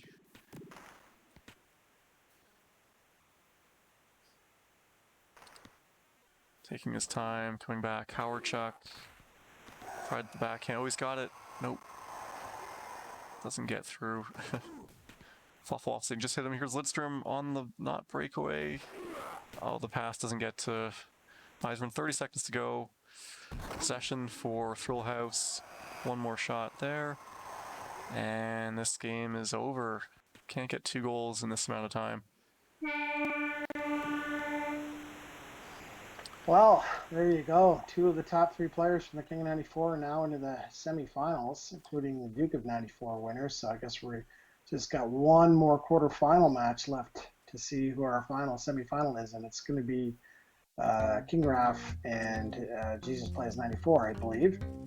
And so Thrill House is going to move on to play Angry J in the next round. I don't know if that's going to happen today. Probably will happen tomorrow, but that'll be an interesting rematch. AJ was mentioning earlier that they played each other in the final winners bracket in the King of 94, and AJ beat him. I don't know if that was 2 straight games or in 3 games. He could probably tell me if he remembers. But yeah, rematch coming up for those guys.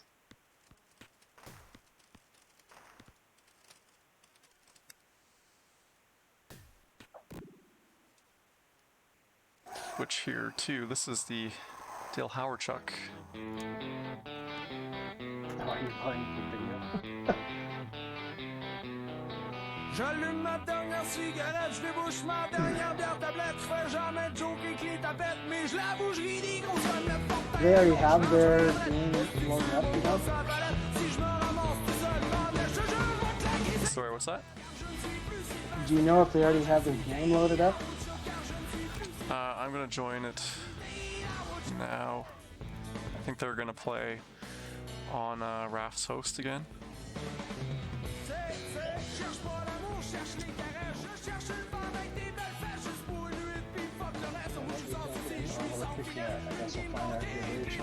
la gang qui m'invite en tournée. Une belle femme qui vient me regarder. Depuis que je suis dans la salle. Car je ne suis plus Sylvain Seguin. Moi, je suis Dale Howarchuk. Car je ne suis plus Sylvain Seguin. Moi, je suis Dale. He says, I'm no longer Sylvain Seguet, I'm now Dale Howarchuk. Raph must just be resetting there because I don't see him yet.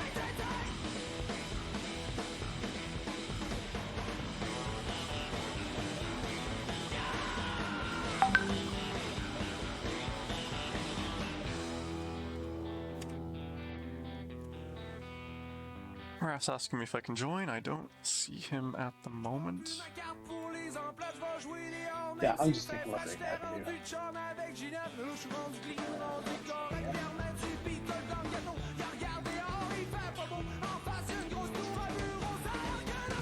what, 45 seconds to a minute?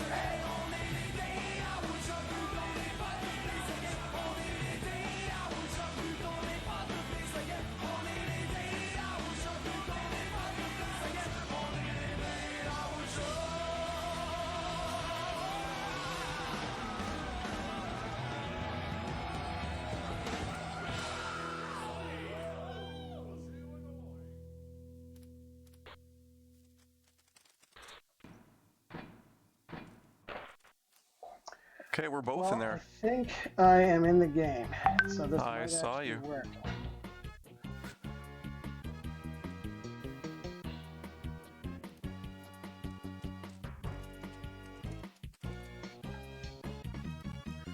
Another hockey song. C'est leur patinoire, c'est leur glace, c'est leur ville, d'accord. Mais à ce soir, on a nos fans avec nous autres. Ils ont dépensé leur propre argent. Ils croient bien gros en I think this one is a little more likely to get us our audio muted. So I'll turn that one off. Okay, we're just waiting for them. So this is going to be a consolation bracket matchup. And it is Jesus plays NHL 94, he's going to use Montreal, and Mr. Powell is using Pittsburgh. So Jesus plays NHL 94, will be home for games 1 and 3 as soon as they join in.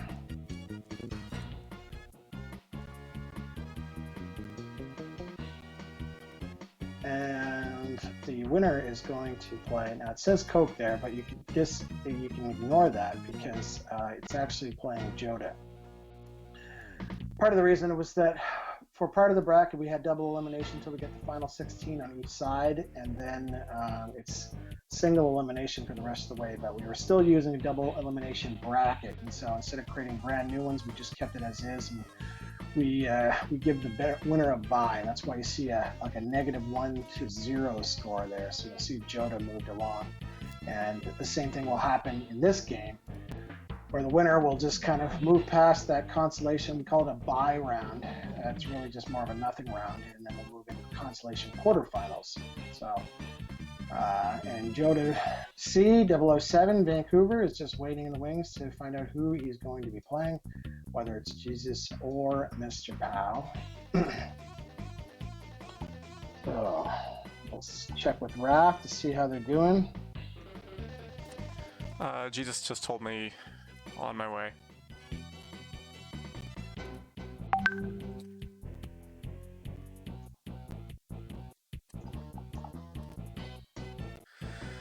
So in this matchup, Mr. Powell is going to be Pittsburgh,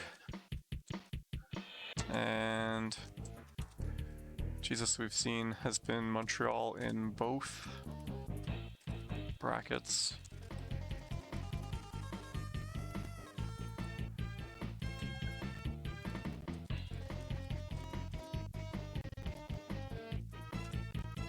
Do you know the Mr. Plow song? Yeah.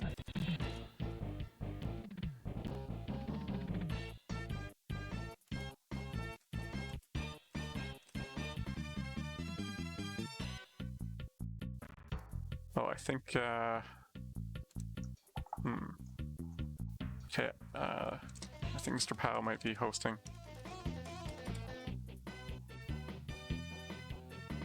Sorry, who's hosting now? Jesus said he's hosting for us. I think he means Mr. Pow's hosting. Oh, no, wait, what's going on? That was supposed to be for... Okay. Okay, then we're just waiting for Mr. Pow to join.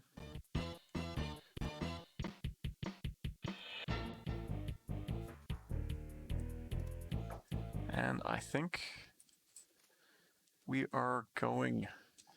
And I'll hand it over to Halifax now for Super Nintendo. All right. Well, finally, I get to do a game for once. So, Mr. Pow is using Pittsburgh, and Jesus NHL 94. He's using the Montreal Canadiens for this game. I've had the pleasure of playing both of these players in the Super Nintendo in tournaments at one point or another. I played Mr. Pow in, sorry, actually I didn't play Mr. Pow in Edmonton. He was in my tournament in Edmonton and in Saskatoon. We actually never ran into each other in the actual brackets, but a really good player. He finished high in both of those tournaments, and he's from Edmonton, Alberta. And Jesus plays NHL 94 from Philadelphia area, if I'm not mistaken. Knocked me out of the last tournament in King 94 in Toronto. Beat me in 3 games. It was a heartbreaker because the third game, he got a penalty shot on a tie game, 4-4 with 1 second left, and he scored, and then that was it. So painful. But right now, Mr. Pow is off to a start with Mario Lemieux getting the first goal for the Penguins, and only just a minute into this one here.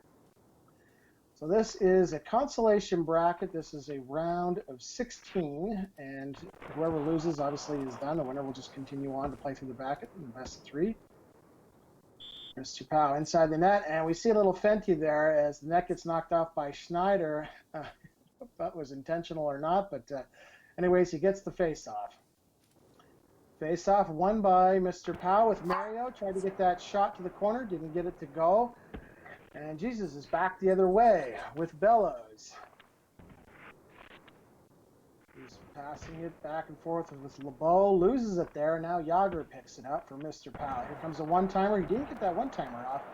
Waugh just scoops it up, puts it up to LeBeau, and the Habs come back the other way. There's a chance on the side. Nice kick save there by Mr. Pow as he took control of the goalie and just shut down that corner, because that is a corner that you can kind of sneak it in between the post and his toe. Even though it doesn't look like you can, if you get in deep enough, you can make that work. There's Jesus, and he scores, and that ties it at 1. 2:05 left in the first period. Stefan LeBeau gets the goal for the Canadiens, and Jesus plays NHL 94. Has tied the game 1-1. He wins the face-off with LeBeau doing a little circling around. He might go around the net here. He did try for the one-timer across there, but it hit Barrasso, and the Penguins had came out with it. Montreal has it back again. One-timer. Oh, it went over top of the net. It's a wide open net there, but so close. Sounds like we got some dogs in there, fans too there. Nice save by Mr. Powell. 1-1 here in the first period, and just under a minute to go here. There's a little flipping. Oh my gosh, that almost went in. It was just over top of the net there. It looked like it was going to sail right in.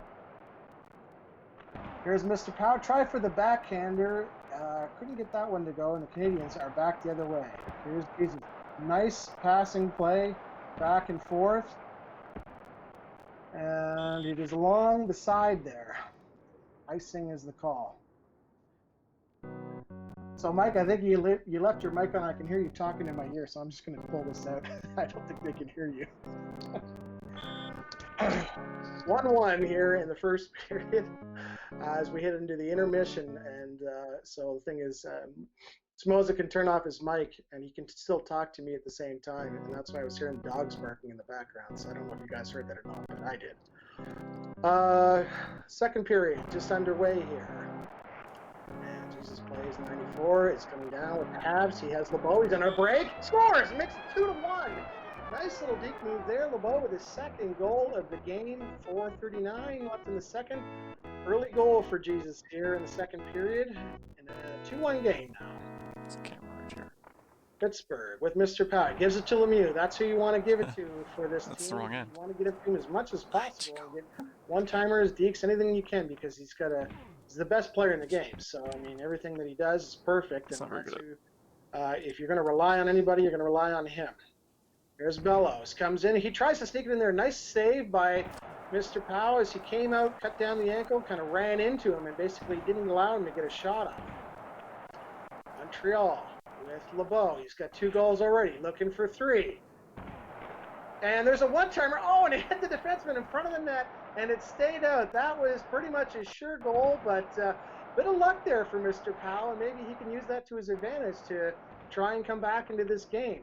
2-1 still for the Canadians, as Jesus has it with Muller in behind to Bellows, circling, and he gave it away there to Mario. Mario back the other way. He gets stacked, loses control of it, but he gets it back. Pittsburgh now coming in on the one, and Deke there, nice save by Waugh as Jesus took control of it there and kind of shut down that angle. Lemieux back again, tried to get that shot there, a little bit too far in, wasn't going to go in on Waugh. Now he has it with Stevens, loses it. Here's a break, Bellows circles, and he read it perfectly there. Didn't fall for that fake. He kind of stayed right in the middle. Nice save. Back the other way, hit the post. Oh, gosh, you could have got that one there. That would have tied it. But has another chance with Stevens. He's tied up in front of the net, and he loses it. Habs are back the other way with LeBeau. LeBeau has it, loses control, and Yager has it now. Yager coming back the other way, gets held up. Nice pass back there to Samuelson, but he lost control of it, and now the Habs have it. 18 seconds left in here. Perhaps one last rush for Pittsburgh. See if they can get one more goal before the third period. Here it is. There it is. 2-2.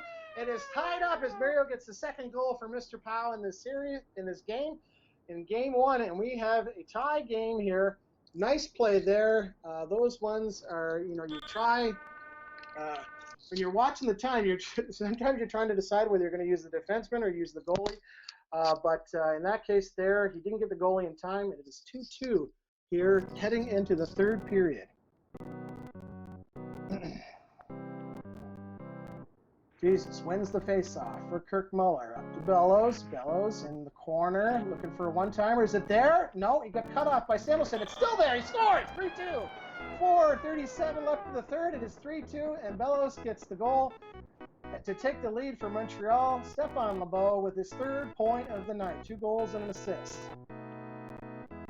Jesus wins it again. He's held up in the middle there, but he's looking for the pass there. Puts it up to Bellows. Tried to stutter step him there. That didn't work.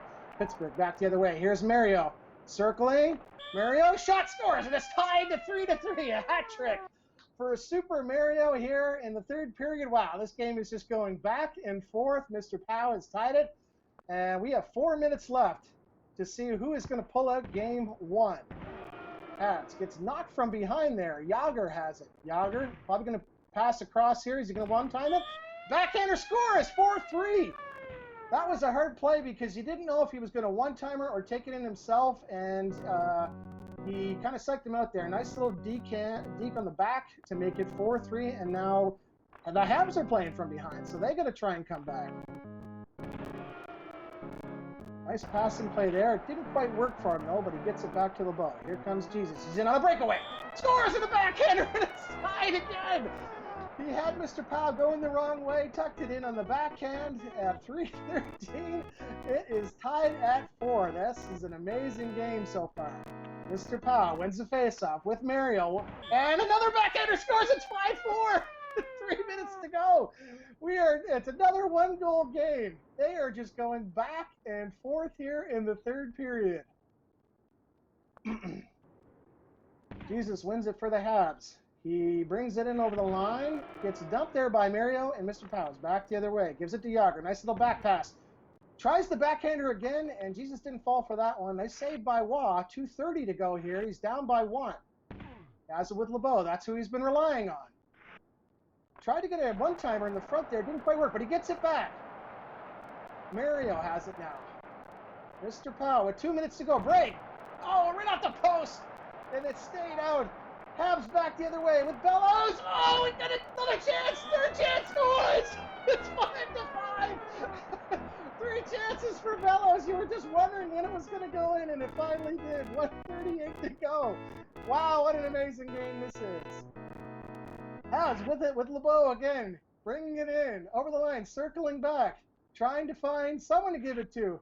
Still has it. LeBeau puts it back to defenseman.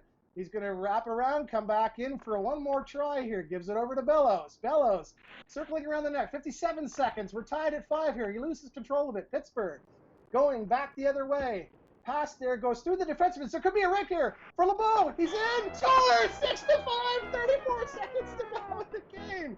Wow. Now, what are we going to see from Pittsburgh here? Is he going to pull his goalie? 34 seconds left. Oh my gosh, my eyes are starting to water here. On the screen. Pittsburgh has it. This is their chance. He loses it. Montreal is just going to dump it in. This could be the end of the game. 10 seconds. One last rush, and it's not going to happen. A 6-5 win. Oh man, that was an insane game. I cannot wait to see game 2 of this. Oh gosh, my eyes are just killing me here. That was crazy. That was an insane match. I don't think Jesus knew he didn't have to leave the game, because in Super Nintendo you can just restart it and That's then true. change the play again. But wow, what a game one that was. Holy smokes.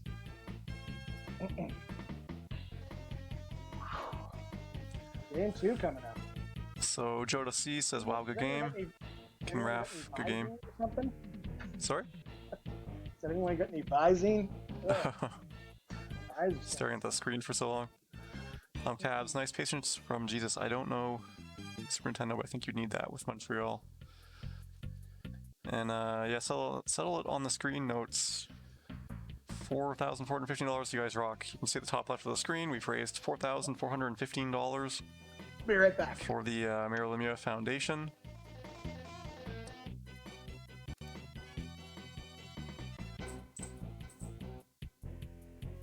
Let's see if they're figuring this out. Have to reset here my audio.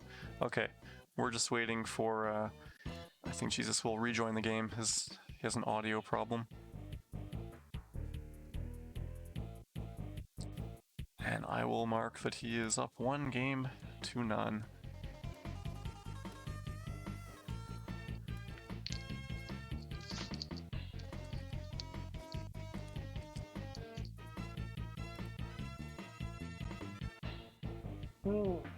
So, are they going back at her here?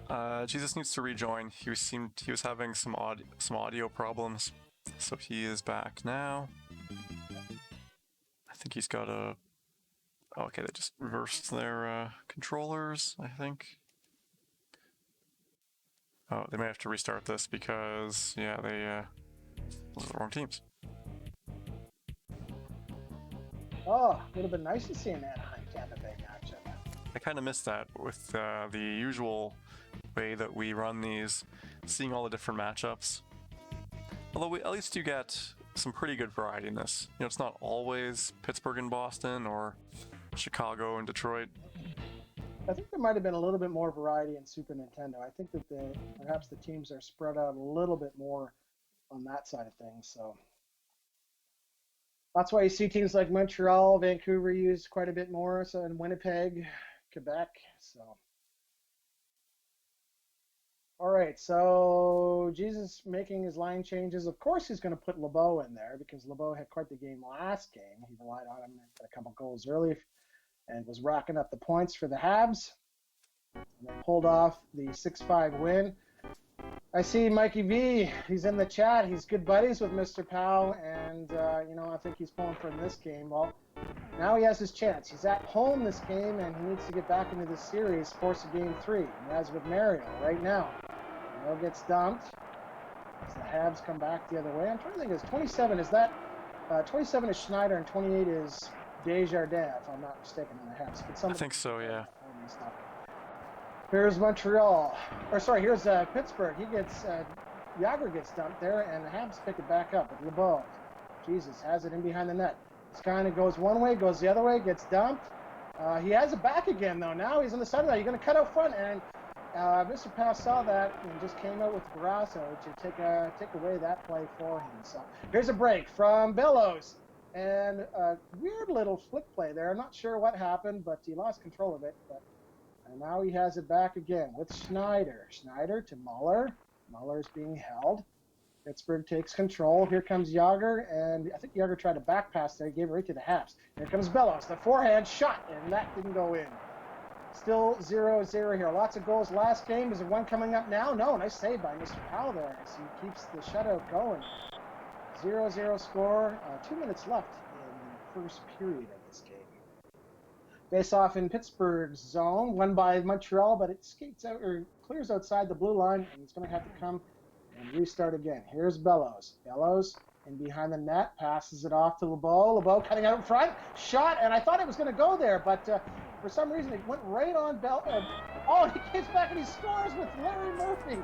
Mr. Powell made a save at one end, went back to the other end, and put it in the net to make it 1-0.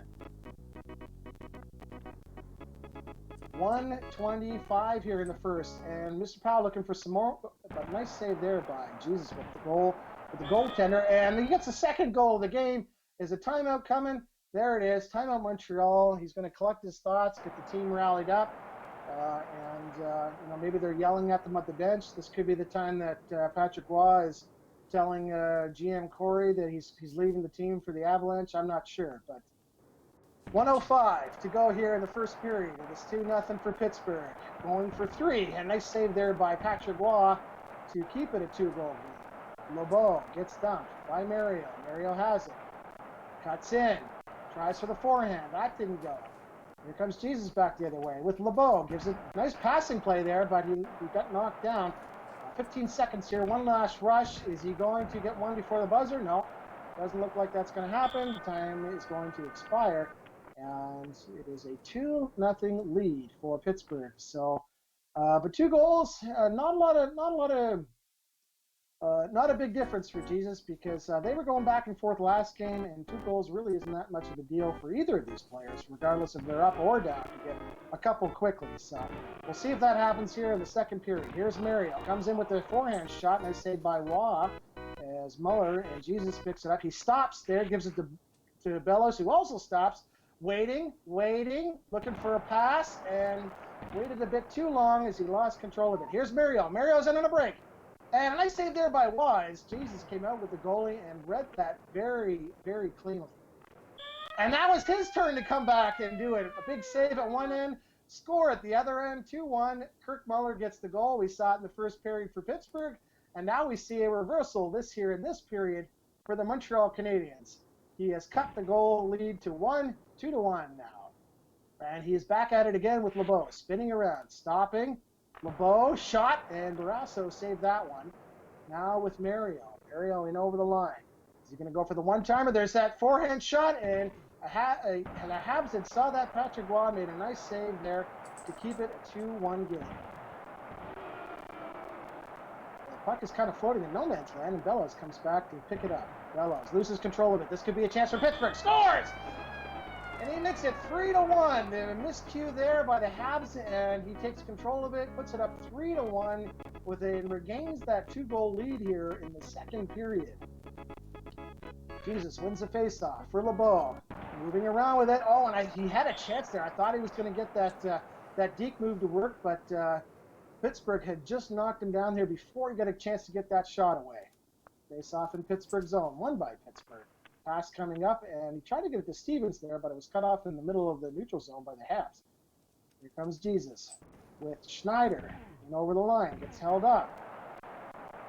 Now he gives it to Bellows. A lot of times when you're getting held up in this game, it's the best thing to do is just try to hit your B button as fast as you can to pass it off, because a lot of times you don't break that hold without losing the puck. So usually just the best thing to do is just try to hit B. Well, he broke it there. That's good play. He still has control of it.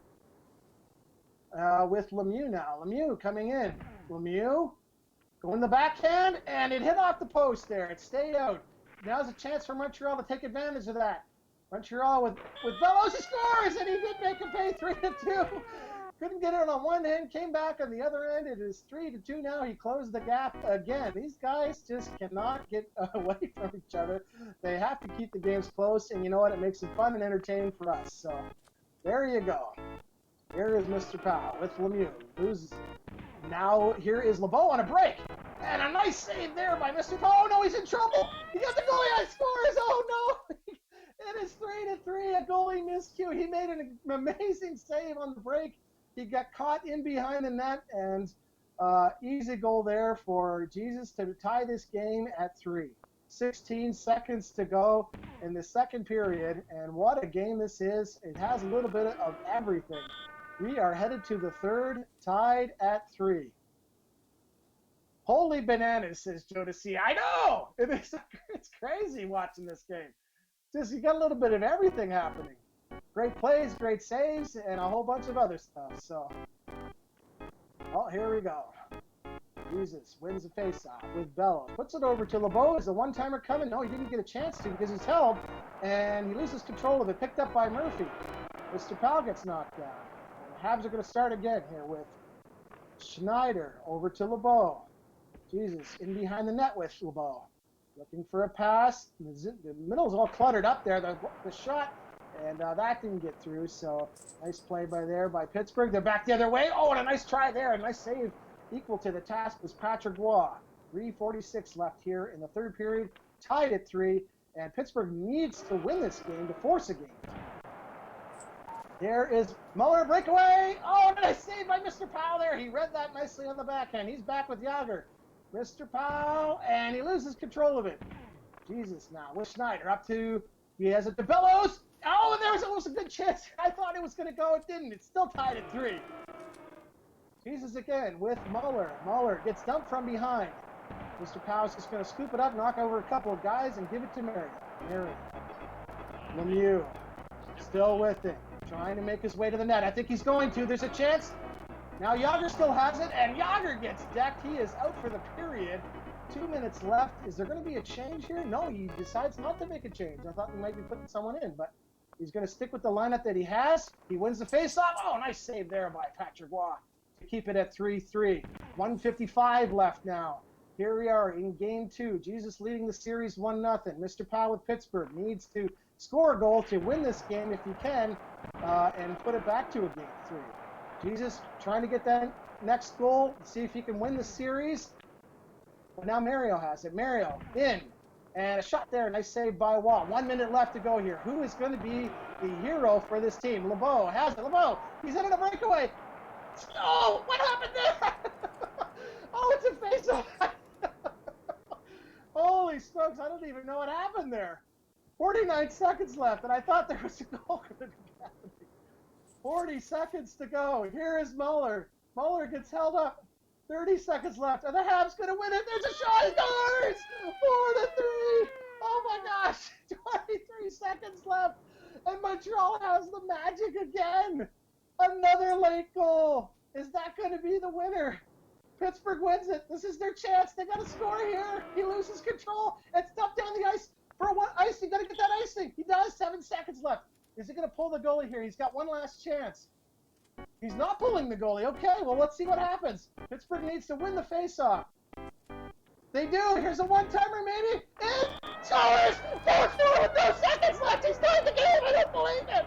He's tied it with no time on the clock. Holy smokes. He sends it to overtime. I can't imagine what Mr. Powell is going through in his mind right now. His hands are shaking. My head is shaking. It's going crazy. We're in overtime. This is a miracle. There's Montreal. Nice save by Mr. Powell. Oh my gosh, 4-4. He kept his dreams alive. But here's Montreal looking for the win. They're trying to end the series. They can't. It's a shot down the rink. What a series this has been. I have not seen that in a long time when somebody scored with no time on the clock. Okay. Jesus wins it here. He's got it with Schneider to LeBeau. Can he win it? He's out in front. Oh, and a nice try backhander. It didn't go. Here comes Pittsburgh back the other way with Yager. Yager couldn't get it. Jesus, coming back with Desjardins. Puts it to Muller. Muller, nice stutter step there. Can he get in? One-timer. Oh, it didn't go. Pittsburgh back the other way now with Yager. Yager. So that's Mario. Mario gets dumped. Now the Habs gets knocked over on the line there, and here comes Yager. Yager is in. He loses it, though. Muller just puts it up to Bellows. LeBeau, the one-timer. Oh, and it went up the side of the net. Bellows gets it back again. Oh, another shot to save. He puts it up to Yager. Yager in with it. Yager in. And he can't get it. Nice save again by Patrick Waugh. Here comes Mario. Is he going to win it? And it. Oh, he's got it in the net. The net went off and it almost went in. 9:20 to. Oh my gosh. Oh, we're here 3 minutes into overtime. This is going back and forth. It's insane. It is insane what we're seeing so far. 4-4 in this overtime. Pittsburgh trying to send it to game 3. Montreal trying to win it. Here's Bellows. Is he going to be the hero? He loses control of it. It's in behind the net now. Bellows out in front. Is he going to win it? The slap, the fake shot. There it scores! And he wins 5-4. Montreal wins. And it sends it to the game. He wins the game. Sweet. I can barely even talk. What an amazing series that was. Holy cow, end to end. That is a miracle finish. That is the best series I have seen. And I feel bad for Mr. Powell. He played incredible. That game to tie it, just with no time on the clock. But, give it to Jesus. He is going to move on to the next round. What an incredible matchup that you're seeing. And this is the consolation bracket. Amazing, amazing job. Smaz, what do you think? That was crazy, that 0-0-0 goal, and then Fenting his own overtime winner. Oh man. And then just slides that one in. Just an amazing Almost anticlimactic, that final goal. After seeing that. It would have been wonderful to see a game 3 just with these two, the way that they were playing. I mean, they just treated us to an amazing series, and so much fun to be a part of and watch those guys play. So I see if he says Fenty's his own OT goal. Yeah, 0-0. I know that the play that knocked it off the net, I thought it was going in. So many plays in that game. It could have been such a different game result either way, the way it was going back and forth and overtime and everything else. So I don't know if we're going to see a better game than that. I hope that we do, because if we do, it's a sure treat. Got the game stats here. Yeah. Montreal, 17 shots to Pittsburgh's 4, or 14, not 4. Face-offs were 9 and 10. Montreal and Pittsburgh's are really close. More attack zone for Montreal. And the passing for both of them, 70% and 69%, so very good passing. Let's just let's check out the player stats. And it was 2 goals for Muller, 2 goals for Bellows, 1 for LeBeau, and Yager with 2 goals, and Murphy and Samuelson. So no Lemieux. Lemieux with 1 assist. Oh boy. Do we have anyone coming up after that? I don't even know if we should I think we should stop the stream. I think it's 11 o'clock. Gotta be refreshed for tomorrow. Ended on an amazing note. I hope everyone comes back tomorrow. It is going to be a lot of fun. We've got through a lot of games, but still got some more games to go. I think there's probably, I'll hazard a guess, of about 25, 30 series left in the entire tournament, which is going to be a lot of fun tomorrow. Obviously, our championship games will be tomorrow for all of the consolation, both Sega, Super Nintendo, and the championship series as well. So, one thing I saw that I think we have 3. So in the winners bracket with championship side, there's only 3 Sega games remaining and 5 Super Nintendo. So I guess a lot of consolation bracket games still to go, though. It's a bit of a longer path. Yeah, I know for myself, I'm in the round of 16 tomorrow. I was supposed to play tonight, but some things got changed for the guy I was playing against, so decided we'll play tomorrow morning, and we'll see how that goes. But obviously, whoever between us, if we want to win the whole thing, one of us has to win 4 straight series tomorrow. So that's going to be a long day if one of us is lucky to do it. And I think there's a couple other series that are still in the round of 16 as well. So. But yeah, no, Smaj, great job on the stream today. Really appreciate it. Thanks. A lot. Thanks for coming in. A lot of work on this in terms of a lot of the pre-work and setting up a nice feed for us to be able to watch. I know you do a lot behind the scenes that a lot of guys, they don't see all the work that you put into it. So thank you for that. And we'll be back tomorrow. $4,415 we've raised so far for the Mario Lemieux Foundation. And King Raf's I'll put that on the screen. It's still at $280 still, I think. And that $280? Tecmo John, I think, made that donation. I've got it on the screen here. Okay. Let's try to zoom in if I can. Yeah, so $280 I see there is just over 16 hours left to bid on that, if you want to bid on that and win it. And again, it's for a good cause. And I know Raph too, I said, or that I heard that he'll do up a nice letter to kind of give a little bit of history of how he made it and how long it took him, how many beads were used, those kinds of things, and looks pretty cool. He did an amazing job on it. It looks perfect. So great job, Raph, for that. Thank you very much for doing that. Doing that to raise some more money for this tournament too. So. Again, thanks again to everybody for watching tonight. I hope you enjoyed, especially that last series. I hope you enjoyed the time on the stream. We'll catch us tomorrow. I'm not sure if I will be on as much, but certainly Smaz will be in here all day, and it's always good to listen to his wisdom when it comes to player knowledge and NHL history knowledge, which I've always enjoyed listening to your stream. Okay. All right. Yeah, thanks. Just gonna end it here. And we'll be back tomorrow about 1:30. Oh, I've had this pre-recorded series now. We'll be back tomorrow around 1:30, and I guess streaming straight through to about 10 o'clock or whenever the Super Nintendo ends. Might be a little bit earlier. I'm not too sure. Yeah, so it could be done quicker. Who knows? We'll see. Yeah, I guess the constellation bracket's gonna take some time. All right.